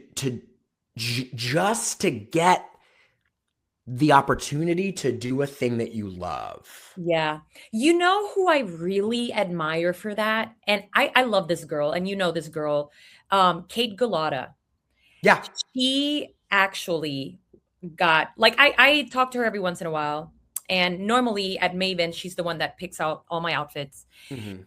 I met this was like maybe a year ago. She had gotten some really interesting offers. I'm talking about dream roles for off Yeah. Broadway things. But Mm-hmm. she's got 2 girls and she's got a husband. And that bitch straight up was telling me that she put terms. Like things that normally are like, no, you jump on it and you just say, hold on, Right. guys, like I need to go. Like I'm talking about real roles that we'll talk about after because I don't know if I'm allowed to say them, but like roles where you and I would be like, Yeah. stop what you're doing and go, go, go. Right. But her confidence in telling me like, well, I mean, I cannot sacrifice my life for this. Like they either Right. want me that bad that they'll listen to me or we're just not going to work together. And I Right. just remember being like, that is the confidence of Because everybody has a different perspective on those things. I mean, everybody's coming into something from a different place. And so, like, had that been you, you would have been like, I'm already here. yeah. Hello, it's me. Hi, I'm at your door right now. Is this the right house? Sending a picture, very Right. stalker. But Right. those are the things that I was like, I learned from talking to her that if you are that bitch, if you feel like the star that you are, the person, like you were saying, I feel that like the qualified person to be Miss Gay America, she felt like she was that qualified that she was like, no, I know you saw the lead of this play in me, like I did. But in order for me to work with you, you're gonna Here have am to I. listen. Yeah. Yeah. And if And that doesn't vibe, I'm not gonna die about this. right. And that's the thing too. It's being okay with that thing not working out. You know what I mean? Because if people aren't willing to meet you where you are, then that's not going to be a good working relationship or a good business relationship. Right. And if we can't even get through this initial hurdle, can you imagine the things that we will not see eye to eye on moving forward? So if we Exactly. can't even get past hurdle number 1, thank you so much for the opportunity. I would love to be considered for other opportunities in the future. I just think right now, timing wise, this just really isn't going to work for me. But thank you so much for the time and energy that you have Yeah. put Yeah. into me. Thank you so much. And cool. No one can be mad at that. No one. No one can be mad at that because you're trying to protect your own space, your own peace, and also juggle the things that you already have going on. Like that's just the entertainment industry. Like that's just the industry we work in. Yeah. Nobody's going to be upset that you did. Like, how many I mean, roles do you they think might be, freaking but Meryl that's not Streep your has had to problem. turn down? You know what I'm saying? Like, Yeah. But like that's the thing. Like she was at this power place where she was like, you might not like this, but I can't bend over for you. Like yeah. you saw what I could do. And that's Clearly so you want healthy. me. And I really was like, girl, that is so good. Mental note, save that. Like to have that confidence. Mhm. Okay. So I'm ready to go to our next segment, which is really fun. But Okay. before we go to that segment, I can't believe I have not asked you one very important question. I need to talk about your rendition of Roxy's number as your talent number. Okay. Let's go. First of all, you know me. Look, for anyone that does not know, I was born To to be be Velma in Kelly. Chicago and be Velma Kelly.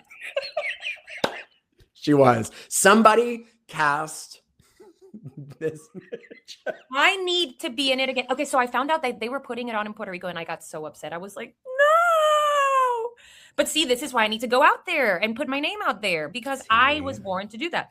But Chicago is perhaps my favorite musical. And I feel like that sounds so cliche. But look, I Nope, love a lot of same. musicals, Mhm. but no music. I've never gotten tired of the music of Chicago. Yeah. Ever. The Mhm. themes, the dancing, the story, the way it's put together. I love it. I love it. I love it. And when I saw that you chose Roxy, I was like, this fucking bitch right here.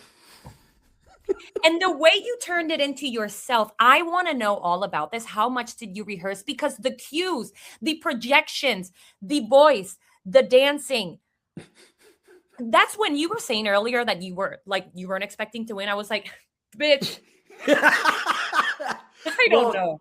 kind of like when I walked off stage after that, because I have never heard an audience that loud in my life, and I have never received that level of energy from an audience ever in my life. It like when I say the roof got blown off of the Robinson Center, like it was insane. I got 4 standing ovations Yeah, wow. I before it can't was even believe over. I like it was I was on another planet doing that. And still only really about it like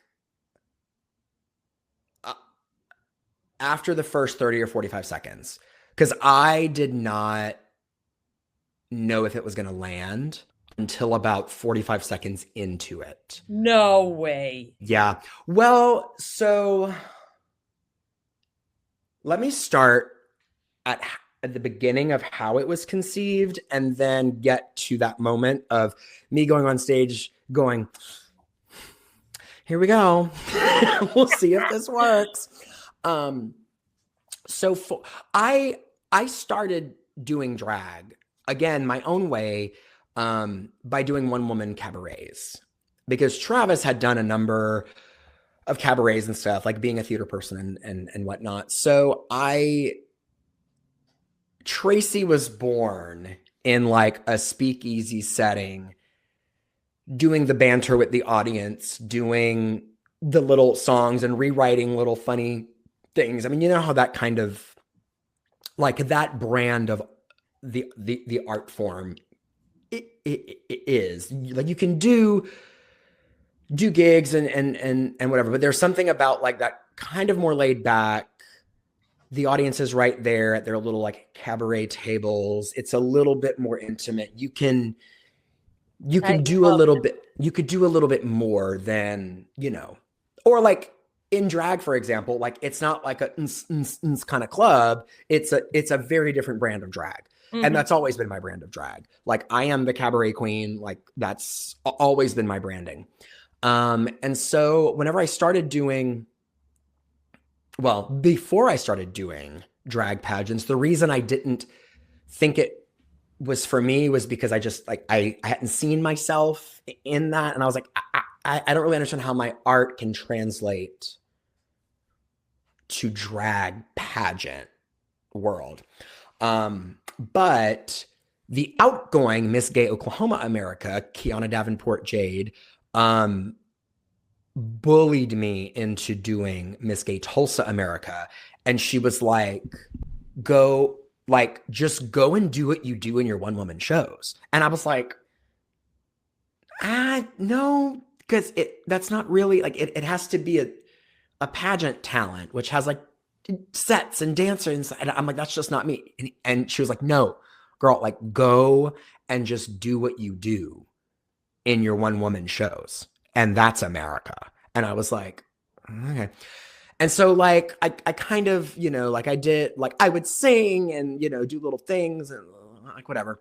And so this past year, before my step down as Miss Oklahoma America, I had to go and requalify to go back to Miss Gay America because people were like, oh, like you have to go back, like just give it one more year, like go back. And I'm so glad that I listened to them, obviously.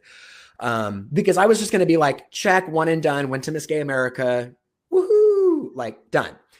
And so a month before my step down as Miss Gay Oklahoma America, the clock was ticking because Miss Gay America is in January and it was like July, August. And I was like, if I'm going to go back, like you have to have time to put a whole package together. And so I was like, well, let me go down to New Orleans and compete for Miss Gay Gulf Coast America, which would be good. I'm from that area. It's a new regional preliminary to Miss Gay America. So like it's gonna kind of be off the radar. So maybe not a lot of people are gonna go, like, you know. And I did a version of Roxy where I changed it to Tracy, and I like kind of rewrote it a little bit more drag. But like we didn't have like a video wall. It was just like me on the stage. And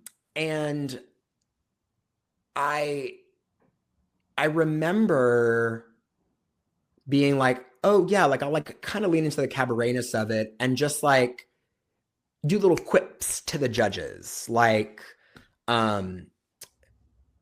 make some noise for my backup dancers. Oh wait, I don't need any. Like just like little one-liner things like that, and then keep going. And so we have like direct critiques after state and regional preliminaries. The winner and the first alternate stay after and have like a one-on-one with the judges panel, because the whole thinking is you have a winner and a first alternate that are advancing to the next level, so they need that direct feedback. I don't think any other system does that. But like immediately after you win or receive a first alternate placing, you know you're going to the next level. So you meet with the judges and the current title holders who have been watching the whole pageant as well. So I had the judges and I had Miss Gay America and Miss Gay America Femme. And we were doing critiques and we got to talent. And like they were talking about it and blah, blah, blah. And it was so funny. And Ivy and Naomi, Miss Gay America and Miss Gay America Femme at the time, were like, are you going to do that same talent at nationals? And I said, oh no, like I'm going to come up with something much bigger. And they were like, no, do that. And I was like, that's not a no. Cause it was like just the Roxy part. Like the name on everybody's lips is going to be Tracy, and like blah, blah, blah, blah, with a few little one-liners, ta-da, done. And I was like, I can't, like, how would I expand that? I don't know. But they were very adamant. They were like, no, girl, go and do that at nationals. And so I was like, okay. And so I started thinking, and I knew that I would have the video screen behind me.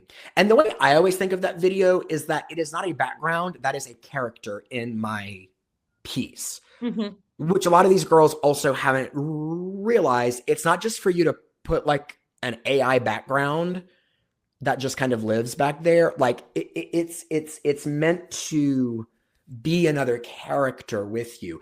And from my days in news media where I did a lot of video editing, I know how to do all of that. And so I was coming up with the video to go with it. It's like, it just needs more, And then something clicked because I was going, oh, that's probably what happened. So I kept going back to the handbook, like the Miss Gay America handbook. And it was like, okay, what are the subcategories that I'm supposed to be hitting? Okay, showmanship and set design, originality, choreography, or like the quality of the lip sync or the comedy or like the whatever, like 4 or 5 things. And so I was going, okay, do I have this in there? Okay, maybe. Okay, do I have that in there? Because that's what they're scoring you on. And then I said, wait a minute. I said, what if I just like went through the subcategories, but like actually went through each subcategory with the judges and just told them how to score me? Like, what if it kind of just turns into this very, like, where I'm talking to the judges more than I'm singing? Because the thing that they loved when I did my regional, they were like, when you just like started talking to the judges, that was crazy. And I was like, that's just what I do in my cabarets. Like, you just start kind of talking to the people. That's just, it's a style of entertainment. And I said, oh, so they like it when I just talk. And then throughout that, like I've been hosting more. Like my like home bar is Eureka Live in Eureka Springs. And I'm a host there. And so I've been hosting a lot more, which is just talking to the people and like, you know, And I was like, okay, so it's people like it when I just like stop what I'm doing and just talk. So I'll do my little Roxy thing where I change the words and da. But the thing about like Miss Gay America, like they always want like another thing. Like all my feedback from last year was like, you were great. It was, but there wasn't another thing. And so that's where in my talent, I just say, judges, I really feel like we're getting to know each other. I mean, you know a lot about me. I know a lot about you because I had to Google each of you 3 days ago. And I want to make sure that I'm just like getting all my possible points. So let's go through each subcategory and just make sure that I'm getting to 25 each time. Okay, let's go. What's the first one? And then just like do it. Totally. And so yeah, so like skip ahead. I put that whole thing together, went back and forth about it a lot. Because it like my process is like I'm out and about, I'll think of something funny and I'll just like add it to the note in my phone. And then like let that sit for a couple of days. And then I'll think of something else and I'll put that in my note. Oh, what if when it gets to the set design category, I just pull up the last like 10 like photographs of the last 10 winners of the Tony Award for Best Scenic Design of a Musical. And if you want to score me on a set design, I will give you a Tony Award winning set design. And I'm going to take that a step further. We're going to kind of make it like a little game show. I'm going to put all of them up. I'm going to say, which one do you want to pick? I will predetermine one of them that goes with what I'm doing and say, oh, you want number 6? You want number 4? You want number 2? Okay, can I get number 2? I listen for the sound cue. It comes forward and I say, well, there you have it. A Tony Award winning set design and you picked it yourself, so you can't take points off. Next category. So clever. And so like I just started evolving these ideas of how I can check off each subcategory. The scary thing was, is this going to land? Because I didn't want it to come across as cocky. I didn't want it to like, I don't know, you just don't know. You don't know the type of relationship you're going to have with the judges at that point. You don't know the type of relationship that you're going to have with the audience at that point. You also have to understand that the audience is made up of, let's say 25-30% of like Miss Gay America fans, like people that the rest of the crowd on final night is all of the other 40 contestants who did not make it, who were sitting in the audience with their entire teams and delegations from their state and region.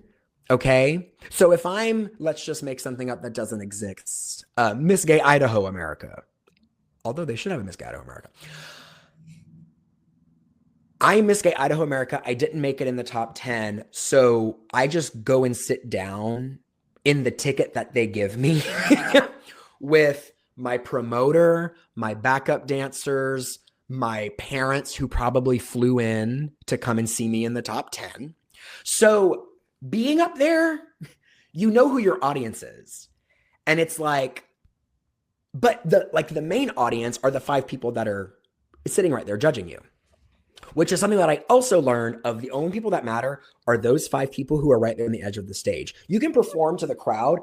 You have to lock in with those people. There are so many people who do talents at Miss Gay America who never leave that part of the stage because they just want to be on the judges the whole time, which works because that's the only people that matter. Like the live stream might look terrible, but in that moment, you are working to those 5 people. So I didn't know if it was going to land because I didn't know if I had the buy-in from the judges. If I had done enough during my interview, preliminary night talent, preliminary night gown, presentation that I just like, you do a lot and you don't know how they're receiving it really because you don't see the scores. And so I didn't know how the judges would take it. I didn't know how the audience would take it. And so I went out there and it started, and I went back and forth a lot that week. I was like, maybe I just keep my same prelim night talent because I won talent on prelim night. So maybe I just keep the same one. No, I have a really good plan for final night. I'm feeling really good about it. And then it would be like, I'm not feeling really good about it. I think I might change it. I think it's going to fall flat. Like a lot of that, Wow. while also people are pulling you into corners being like, I think you're about to be Miss Gay America. You know what I mean? Oh my God, I can imagine. Like, okay, wait. I have to be smart. I have to be strategic. And then I settled on, you know what? Screw it. I'm going to do it because I don't want to walk away from this going, what would have happened if I had done that? Would it have blown their minds? I don't know because I didn't do it because I second guessed myself. I'm here in this moment at this function. I put a lot of mental energy and time into that. And that is like pinnacle performance of Tracy. Like the thing that Kiana Davenport Jade told me of like, girl, just go and do what you do in your one-woman cabaret shows, which she told me 2 years ago whenever I was like, I don't want to do Miss Gay Tulsa, America, like the pageant, Like it all clicked and I was like, I'm just going to go and do Tracy. I'm going to go and do that. And if they don't like it and that's not what they want, cool. I don't care. Because I have a chance to do my art at the highest level. So when I go out there and I start with my back toward the audience and the curtain goes up and it starts, and like I can feel the energy in the room because everybody, like I wouldn't say everybody was Team Tracy, but I think the majority of the room was kind of team everybody, you know, and it's like, ooh, it's Tracy. Can't wait to see what she does. And then I turned around and I started, and the first, like probably for the first 30 seconds of it, I was doing it and I was like, girl, it's full steam ahead. Like it was so terrifying the first 30 seconds. And I was just, we're just going to lean in. We're going to lean in. These people have no idea what's about to happen.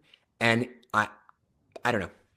So when I made my first little quip, which was, there's like a rule in the handbook that says you have to wear at least one pair of pantyhose. Like you can never be bare-legged as Miss Gay America. Which is like a little tiny rule, like somewhere way deep in the handbook. But I knew that. And so it gets to, they're going to recognize I don't even know what the actual lyrics are because I changed it. They're going to recognize my face, my name, my eyes, my lips, my yeah, boobs, my nose. Yeah. So I changed it to, they're going to recognize my eyes. Oh my God, I'm already forgetting.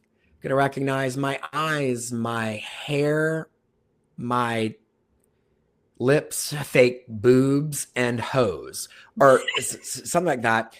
And I say hose, and I say, get it?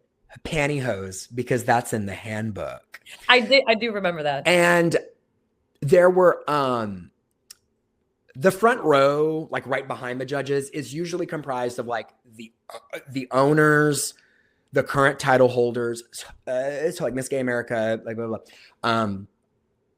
And then just like some kind of like higher up people. And I remember when I said that, and like, this is so weird, but there was one promoter, I forget what prelim he's the promoter of. But whenever I said that, I don't know why, I just made eye contact with him, like right behind the judges. And he was like he fully freaked out. And then I realized that then like everybody was freaking out about that first one little quip. And I said, oh, wait, they are going to eat this up. And so then like it just kept coming and coming. And there were so many times when I couldn't hear the music. I was hoping and praying and on a limb by the skin of my teeth, hoping that I could hear the cue, because there's no monitors on that stage. I was wondering. You are hearing the echo from the second balcony reverberate off of you, or off of the back wall onto you. So the echo is insane. There's no monitors facing the stage. So you're hearing the music slightly behind when it actually is.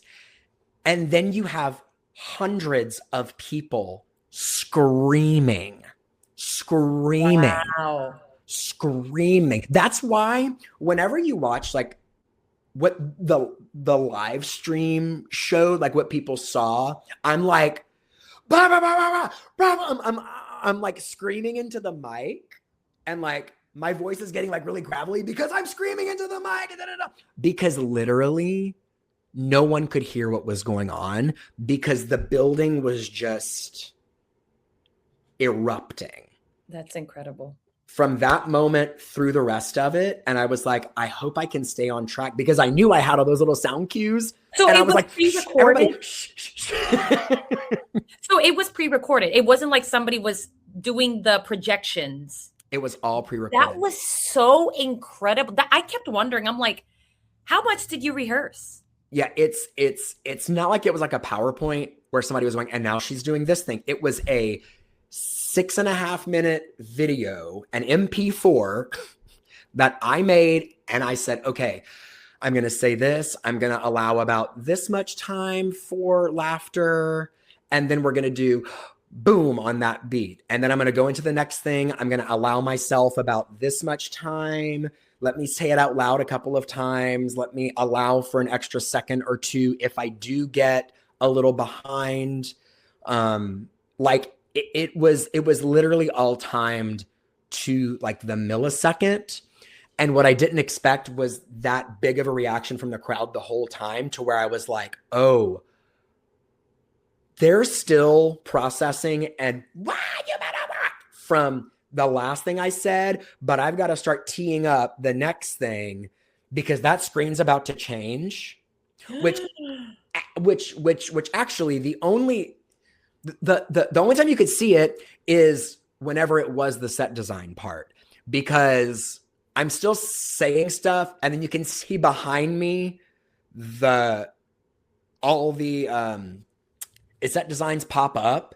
And so I turned around and I already saw it up there. And so I was like, don't know where we are. So I'm just going to speed through this next little bit, because what I was going to say was, oh, and you want a set design? Excuse me, could I get the last couple of Tony Award winners for Best Scenic Design of a Musical? And they're up. Which one do you want? But the thing is, the crowd was losing it so much that I was just trying to get through it. And I was like, okay. And you want a set design? And I looked back and they're already up there. And then I was just like, which one do you want? Number 6? Like, it honestly all worked so perfectly. It all worked so well, but it's like I would love to pretend and say like, oh, it wasn't hard, like it, because you think like it's just me up there. But like that's the thing, it's just me up there. They're like the amount that I have to control, not just what I'm doing up here. Now I have to control the audience, the hundreds of people here. Unreal. We've got to wrangle these people in, and like, yeah, it was wild. Yeah. I felt like I was on another planet up there. Anyway, I know that was a very long answer to your question, but it was everything I needed and more. But that it was. I will never have a performance like that ever again in my life. I doubt that. I doubt that. I feel like that is really you just getting started. I mean, you would think that that's what it is. I But think for so. me, it was like, I have never experienced that level of me on stage. I've never experienced that level of people receiving me in an audience. I mean, it was like, it felt, I remember whenever I finished and everybody jumped to their feet. And I was like, and like in my input, I remember thinking, stay here. Stay here. Wow. Don't walk off stage yet. Stay here. Just, just, just listen. Just listen. Wow. Stay here. Stay here. You just won Miss Gay America. Stay here. Because that was the moment that I was like, I know I have to come out and do evening gown and on stage question and answer. My gown is incredible. And it's on stage Q&A, easy. Yeah. So I like allowed myself to sit in that moment there, and it was just so surreal. And I mean, for me, up until this point, I have never performed like that ever in my life. I've never experienced that kind of reaction from an audience.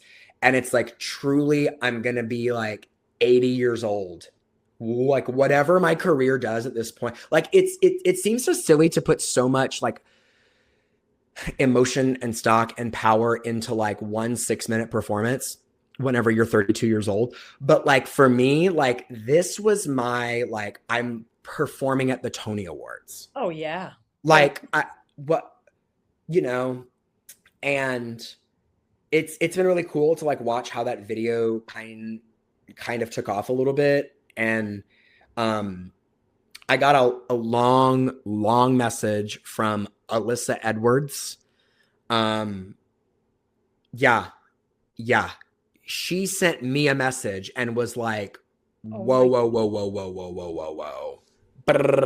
Yeah. Like, unreal. Yeah. And she's not the only one. So like the fact that, and I guess this is like to bring it home and bring it full circle, you know, the fact that I have had all of these careers and all of these life things and whatever, and have always leaned into the what and didn't really care about the how, and just put myself out there in a unique way that only I can, and just learned so much, absorbed so much, put that back out into the world while still just being Travis and being Tracy. And, you know, all of that like culminated not just when I won, but like whenever I did that performance on stage. Because like we were talking about, like my friend Heather, who had her whole beautiful number about her struggle with alcoholism and the, you know, how she lost her love of music. And then she's found that love back now with drag, and she's playing the freaking flute. Like I had that moment for Tracy on stage. Wow. And the validation that I felt as an artist, as a person in that moment, when I got crowned, when I like got whisked away to go and do my first number as Miss Gay America, to go back, like to be in the dressing room the next night for Miss Gay America Femme with all the former Miss Gay Americas. And like, I have a spot in the dressing room there now, like coming back, like seeing the Alyssa Edwards messaging me, just TV producers met, like it just, every single moment has just been so validating of literally everything I've ever done funneling down to this thing. Every like kids show that I directed at Cité, every every speech and debate tournament that I went to as a kid,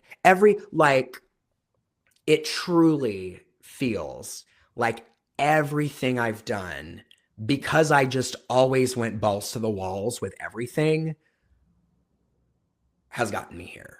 And it's crazy. It's the 15-year journey you were talking about. Some people It's have put all their attention on being in Miss Gay America, but you have been out there. Yeah. Leaving it all out there. Collecting stories, experiences, failures, wins. And I think that is really the advantage of anyone entering into a new space, is having tried enough times to get to know who they really are. Yeah. Yeah. You like, it doesn't just happen once where like you're this phoenix rising from the ashes. Like you have to rise from the ashes and be open to reinventing yourself so many times. And sometimes it's voluntary and sometimes it's not voluntary. And, you get knocked on your ass, and the lessons that you learn in picking yourself back up are going to stick with you for the rest of your life. Yeah. Yeah. And so I don't know, we're just like little specks on this little speck in this universe, and we're only here for a very short amount of time. So like, just lean into stuff. Yeah. Yeah. Go It's like for it. Grab life by the balls. Take whatever opportunity that you can, and just allow yourself to pour however much of yourself you want at that time into that. Yeah. Yeah. And truly, if you're just working to become a fulfilled human, then all of like the other, like the jobs, the relationships, the this, the that, like, I'm not saying be completely selfish, because you obviously can't like, be like a bad person. Right. But it also takes a village. Yeah. Yeah. Like that's one of the biggest takeaways for me. And you can choose that village too. Like you can choose the people you surround yourself with, but all of that is so much part of the journey of, what opportunities you take, who you surround yourself with, the life lessons along the way. And I don't know, it's just so cool to be a fulfilled person. Mm-hmm. And or try to. And a lot of people never get there. Yeah. And that is devastating. Yeah. Because people feel like they have to settle. Whether that's you have to, like, you can't pursue your dreams because of your, like your marriage or like whatever. Well, I can't do that because I have this. Or, you don't want to upset your boss and leave the job for this better job because you would feel bad about. And like, we have those very human things to think about, but that's all very like real, tangible, structured stuff. But it's like, who's the person that's in all of that? And it's like, we have all these, like, as humans, we have all these things, these jobs, these relationships, life, your car, like that, so it's hard to get all of that out, especially for artists who typically aren't, the billionaires of the world. We don't have money to just fix all of our problems. We have to be scrappy. We have to be resourceful. So you're trying to dodge all of these things, all these life things, trying to get something out there that's meaningful and impactful and fills your cup, and you just get so bogged down. So it's like, for me to have that validation, mm-hmm. to be like, oh wait, no, my cup is so full right now. And you kind of want to feel guilty about that. Or like, I don't want to brag, or like, I don't want to, but it's like, no, I busted my ass. I busted my ass. I didn't know what I was busting it for. You know what I mean? Like, I didn't see this in the cards.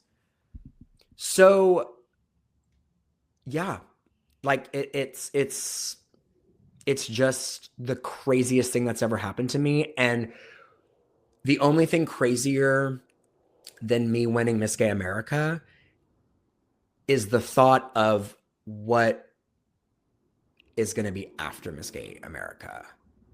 Because this could feel like the end, like I've achieved the thing, you know? But it's really just a beginning. Yeah. Like I'm just starting my career all over again, basically.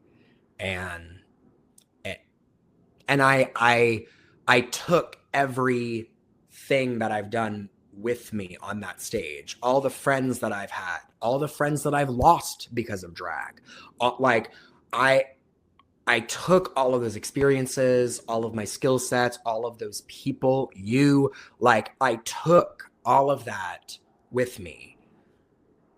And it's like so much of like what I am doing. Somebody was like, you don't realize what you winning this means to so many people. Like the lives that we touch throughout, you know, and like I like think about like kids who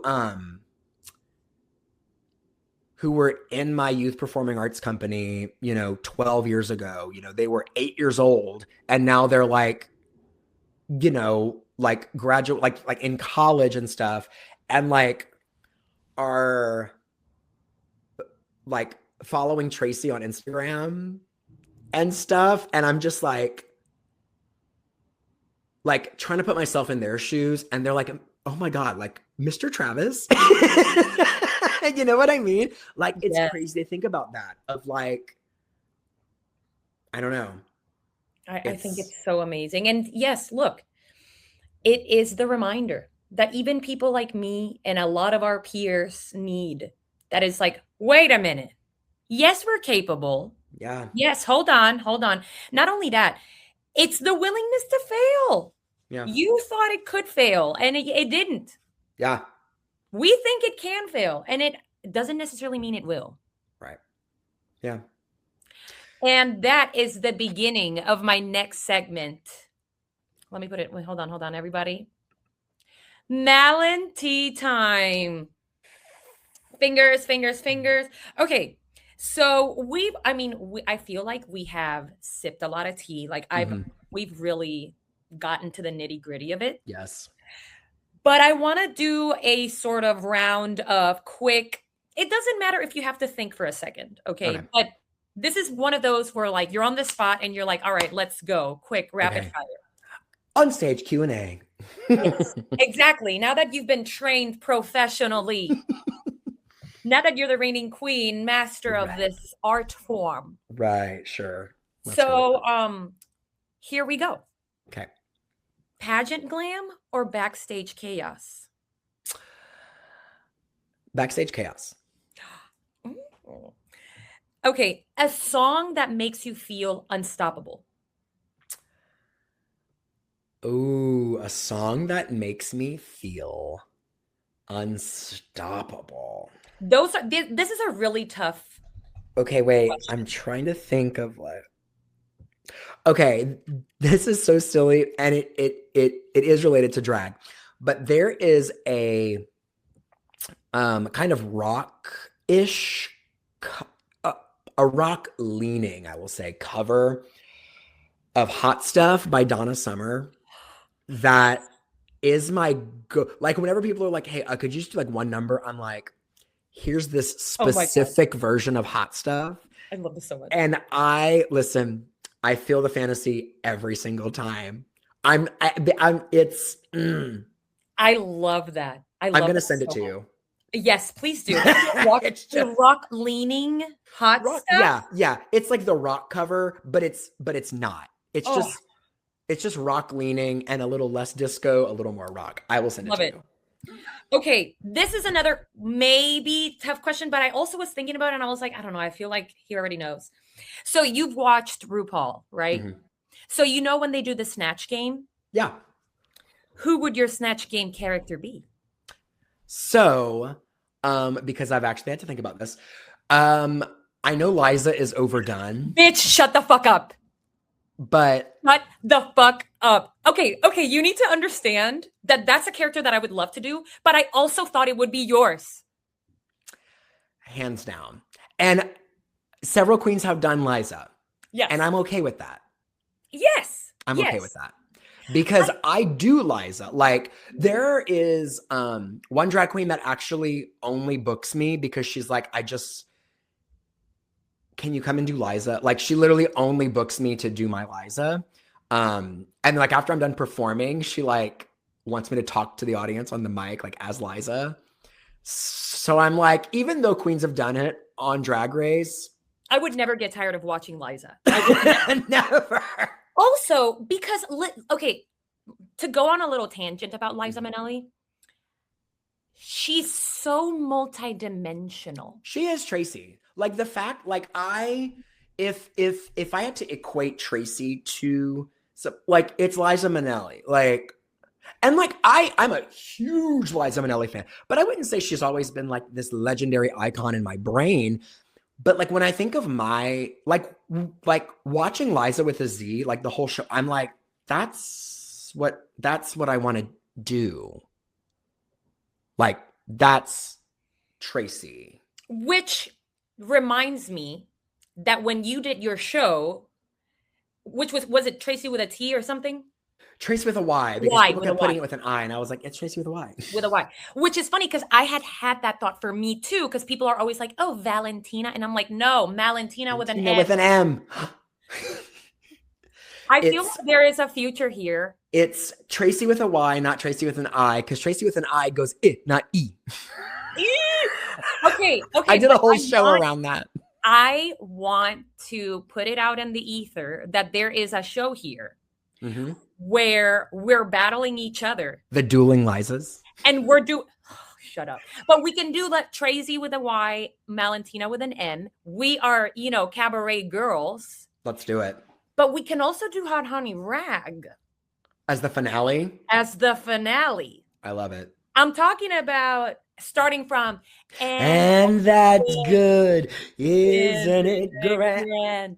Isn't same it? Brain. I feel same brain. I love that we have not seen each other in a handful of years and we're still reading our minds. So I want you to put this on the back burner because I feel like this should happen. I've also always wanted to do the money dance from Cabaret. Yeah.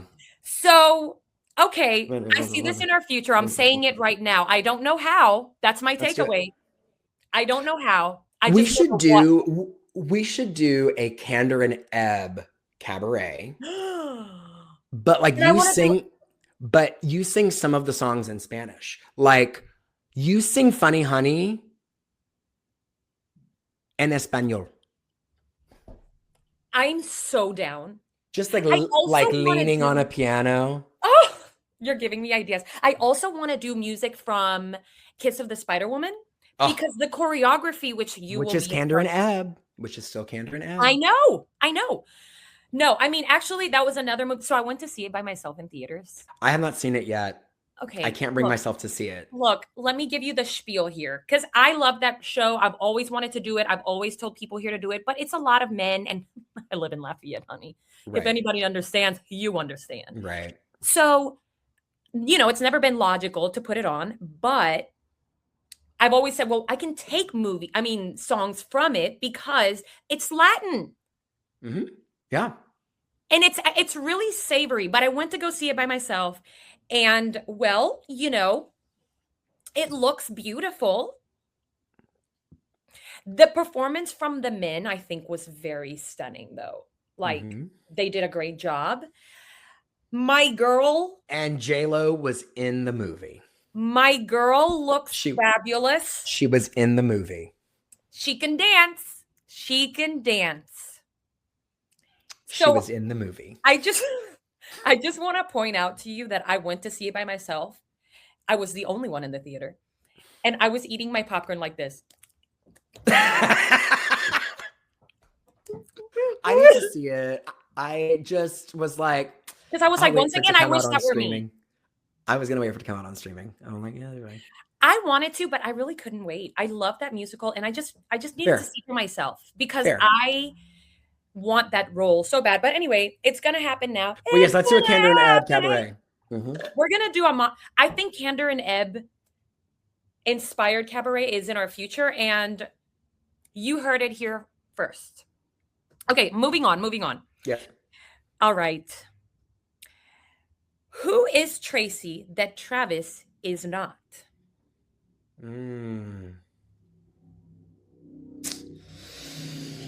That's an excellent question.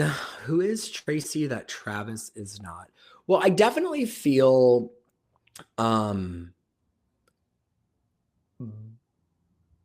bolder as Tracy.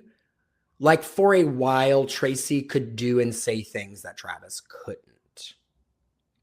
Mm-hmm. Now I think Travis can.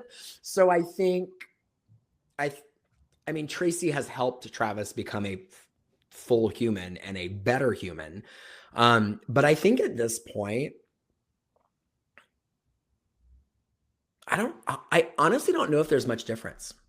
Now that I'm really thinking about it, which I think is why like my talent number went so well, because they were like, it was just like Travis, like doing Travis, you know what I mean? Yeah, I really don't think that there's anything that's Tracy that is not Travis. For a while, yeah, because you're trying to figure out who that persona is. But then I kind of figured out that it's literally just Travis with makeup and hair. Yeah. And costumes, you know? You know what? Okay, so I've been watching Drag Race Mexico. I love the Latin. I have never seen another franchise. I have never seen Canada, Spain, Australia, Mexico. I can understand the commitment might be harder because it is in a different language and you would have to read subtitles. I personally prefer the Spain and Mexico, but let me tell you why. First of all, the Spain blows my mind because they in fashion are so avant-garde. Oh God, yeah. So like I get a lot of inspiration from Drag Race. I mean, I love it. It's really my lifeline. Like when I'm feeling my lowest, I watch it. And it's also educational for me. I mean, Malentina is a lot of Drag Race. Yeah. But what I love about it, I mean, this is where I say that you would appreciate it. There's a lot of culture. Like in the US, we are so like commercialized. Right, yeah. References are from other commercial things, you know? We don't have our own unique American culture. Right. Or at least it's not shown on Drag Race enough.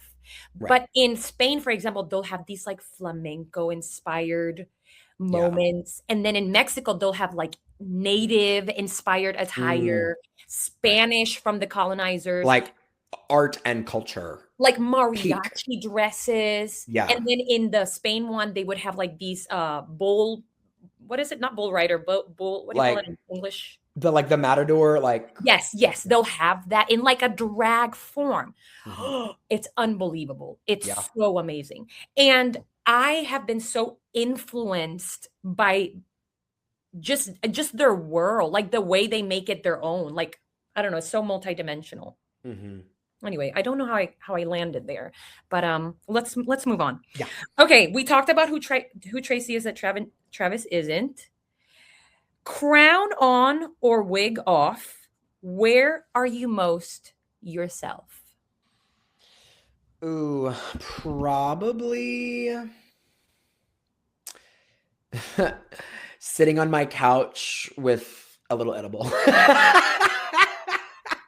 Love.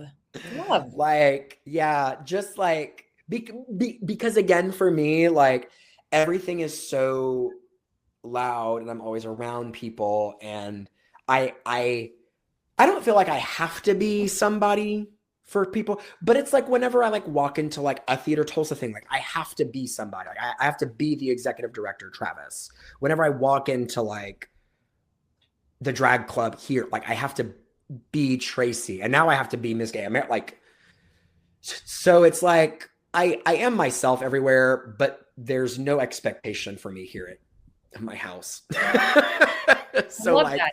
this is my safe space where I Yeah, can just like be myself. I love that. And okay, we talked about how it's kind of hard to be yourself, to have the courage.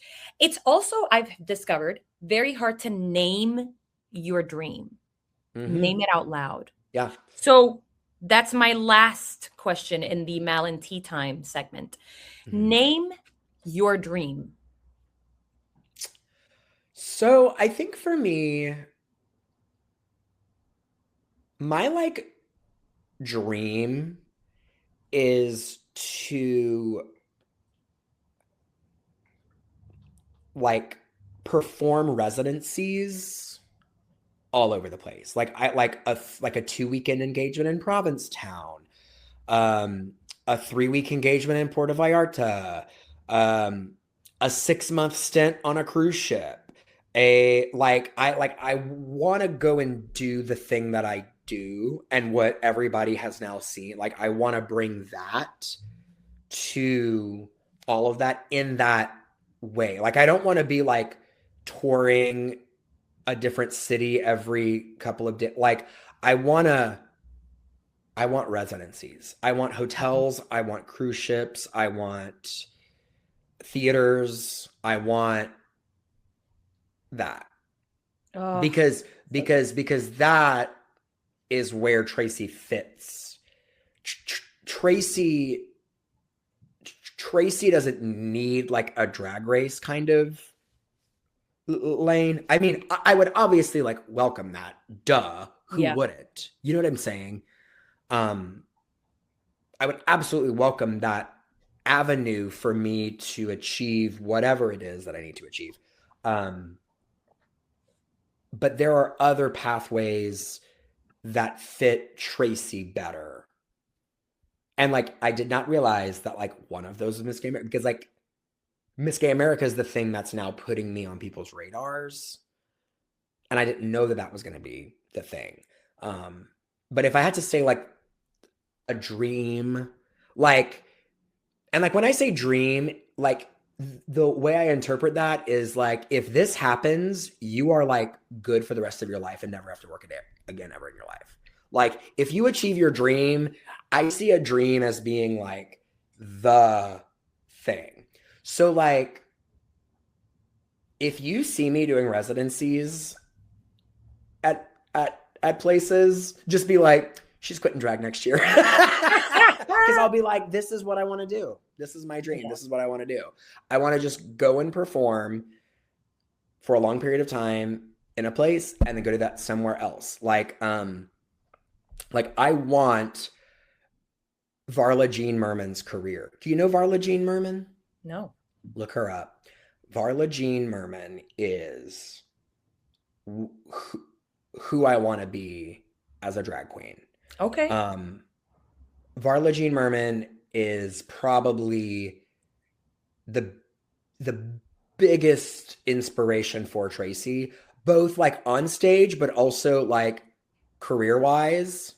Whatever rooms that lady put herself in, whatever negotiations she made with people or her man or whoever it is, like that is the kind of drag career that I want because very few people can entertain in that way in Mhm. that lane. You can get these girls on Drag Race and stuff that can kick and dip and flip and all of those things at the club. And let me tell you something, it is the most impressive stuff that you will ever see another human being do. Um, like hands down. I Mhm. can't do that. Like I cannot do that. Yeah. Um, Where can I? but in order for a career to sustain, I look at a queen like Varla Jean Merman I'm writing it down. And that is peak drag career to me.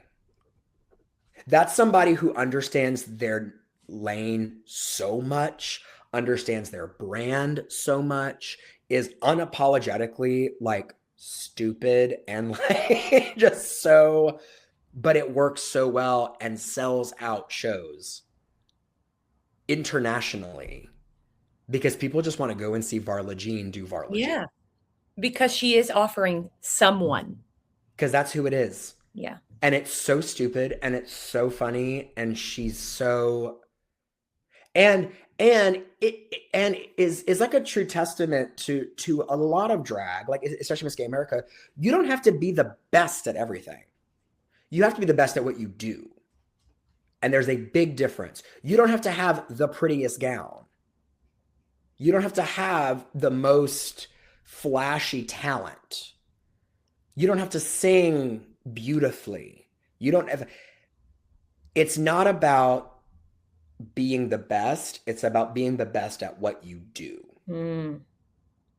And for somebody like that it's like, I don't know another drag queen that's doing that at that level and going and touring and doing, like, I also feel the same way about Bianca Del Rio. Oh, fan, love. Who, I probably can't say that yet, but but Bianca's kind of an exception because she was a Drag Race girl, but I also think she would have had a very similar career had she not gotten on Drag Race. The way that lady is touring around the world, is on this never-ending international tour, spending more time outside of the US than in the US because people everywhere will sell out 2 balcony theaters across the country, will sell out opera houses to walk on stage in a sequin caftan with a microphone. Which, like, hello, period. Nobody else can do that at that level like Bianca Del Rio. She walks on stage in a caftan holding a microphone and people lose their minds. Yes. She can't sing. She's not really a dancer. She's, whenever you look at like what makes a drag queen, like she wouldn't actually check most of the boxes. But there doesn't have to be boxes whenever you are in a lane and a league all year round. And nobody can do what she does at that level. Nobody can do what Varla Jean Merman does at that level. The exact same thing for Miss Gay America. Barbara Seville, my first alternate, name a better drag queen Bette Midler impersonator. You will not find one. Wow. Look up Barbara Seville, Bette Midler, and that's my first alternate, and that was almost Miss Gay America this year. You will not find a better Bette Midler impersonator. Look up her final night talent. Barbara Seville, final night, Miss Gay America. That is Bette Midler. Nobody can do what Barbara Seville does. My second alternate, Princess Prozac, one of the fiercest drag queens in this country. Look up the name. Look up Princess Prozac talent. Just look it up. Princess Prozac talent. Nobody in this country can do what Princess Prozac does. And she's a full-time drag queen, baby. She works in Las Vegas. She works in Arizona. Like she is a hustling girl, and you see her perform and you're like, I've never seen anybody do that before. And no one can. Wow. So it's like, that's what it's all about. Identifying your lane and just leaning into that and being the best that you can be. And so it's like, what's like my dream? It looks different for everybody else. You know what I mean? Everybody has their own idea of what that is, but that's mine. But you can name it. And that is something that takes courage to be like, it's that delusional. It's it's delusion. It's 100% it's that delusion. craziness that made you win a pageant. Yeah. You know, it's that I'm going to name this beast and I See don't what care happens. about the how. Doesn't I love matter. that. Doesn't matter. I love that. So that concludes our segment with Mal and tea time. And I mean, I remember being like, this is going to be like 60 to 90 minutes. Here we are at 2.5 hours. It's fine. But I have enjoyed catching up with you. Same. And to close this off, I just want to know now. I mean, my question was, what are you stepping into next? But I mean, we all know that the journey has just begun as you have now entered as Miss Gay America 2026. Yeah. So, how will you reign supreme? So I'm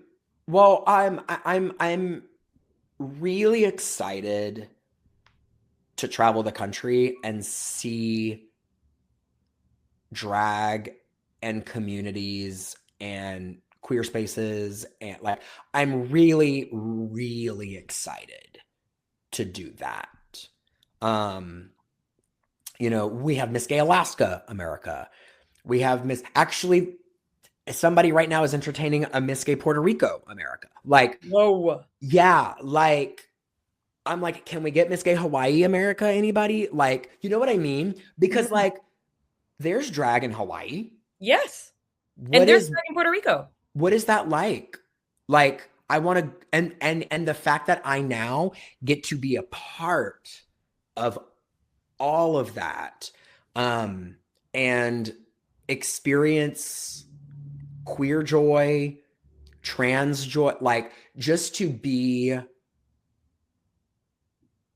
who I who I am with the job that I have at this moment, where queer people are under attack every day.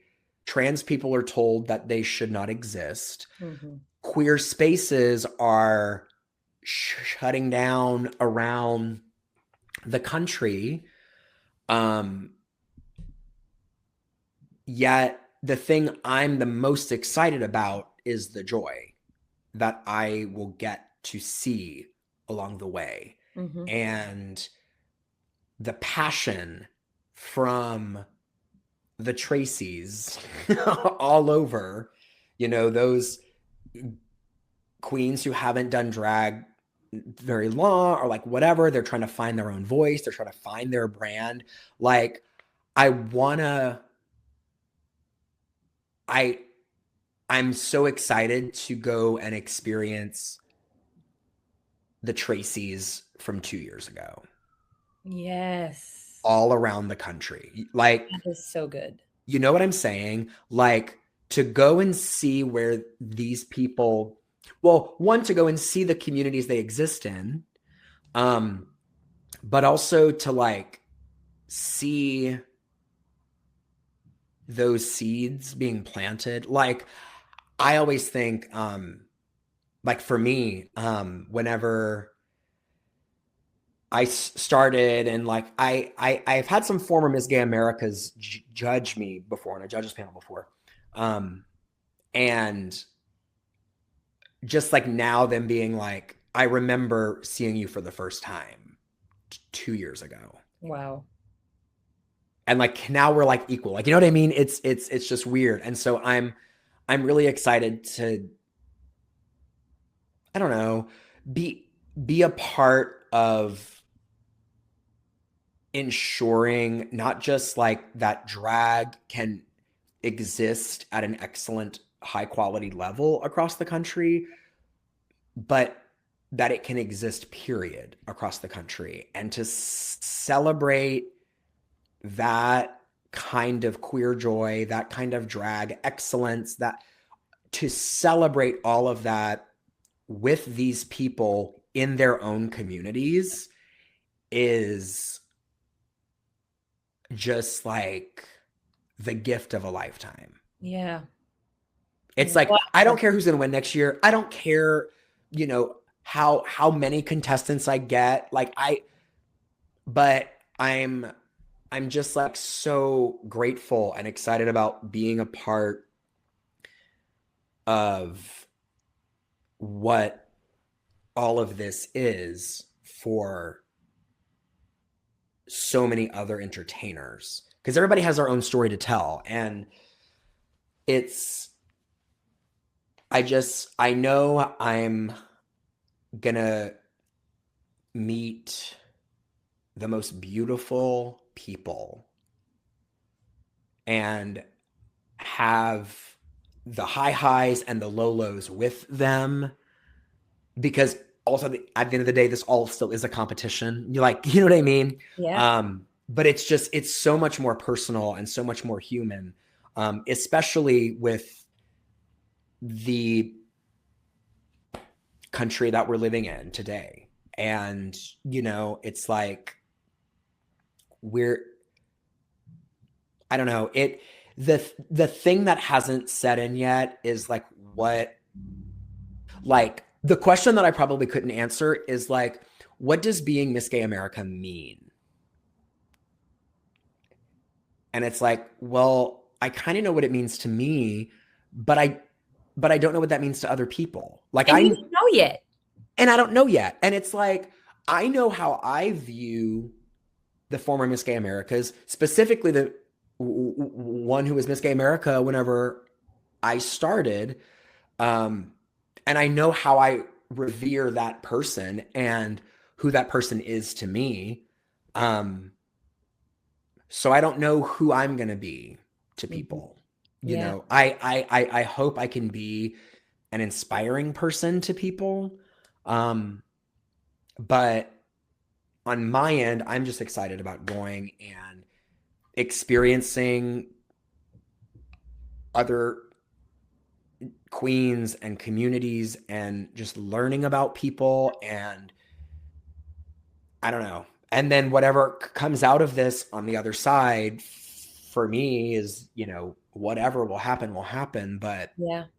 I just get a really, really unique opportunity that one person in the world gets every year.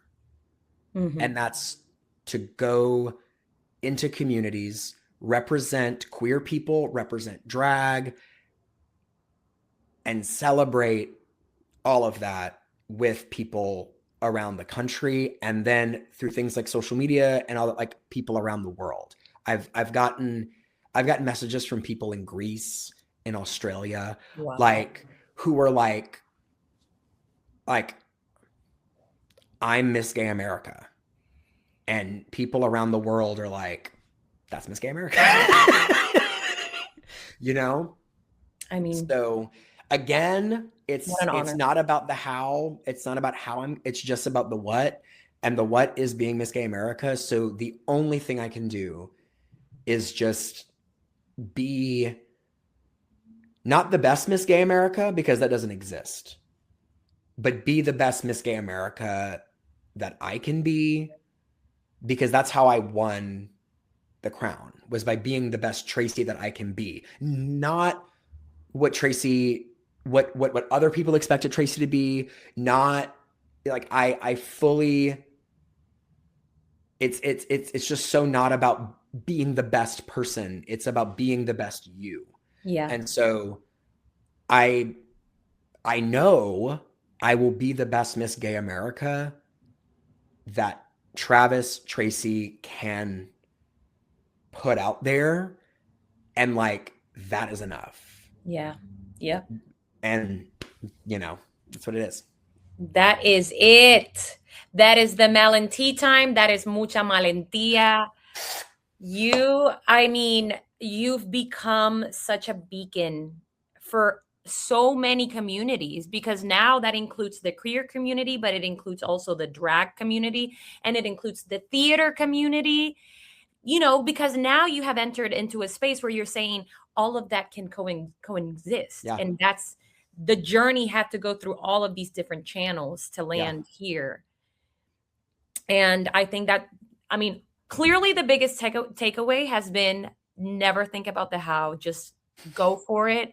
Yeah. I'm going to write a book. I'm going to write a book now. I think you need to write this book and I need to read it. I need to be the exclusive, Yes. but I'll give you a signed copy. yes. And then we can do like a little entertainment and, all that stuff. A book tour. A book tour, if you will. Anyway, I have enjoyed this so much. Me too. I'm so glad we got to do this. Thank you so much. I cannot wait to share this. I cannot wait to see what this year is going to look like for you. Thank you. This Like, is the first actual like interview I've done, actually. Yeah. Period. Mucha Malentía. I have some other things lined up, but this is like the first like outside of the pageant, because like I like have done like a lot of like America interviews and stuff, and like I have like a Facebook Live thing like next week, but like outside of Miss Gay America, this is my first official interview as Miss What Gay an America. honor. What an honor. For You you. heard it here first, officially. Okay, well, I'm gonna end the recording. Yes. That doesn't mean we end. So bye everybody. Tune in for the next one. Thank you so much. Thank you. This was so great. This was like healing also too, because I can just like let my feelings out. Thank you so much for tuning in for the second episode of Mucha Malentía. I hope that episode was just as enlightening for you as it was for me. I know I'm so changed. Remember, do not worry about the how. Say yes, go for it, give it your all, and know that if you fail, it is still a win. Please follow me on social media, Mucha Malentía, on every platform. Tell your friends. If you have any suggestions as far as guests that I should put in the podcast, let me know. I will see you next time. Mucho corazón, mucha malentía.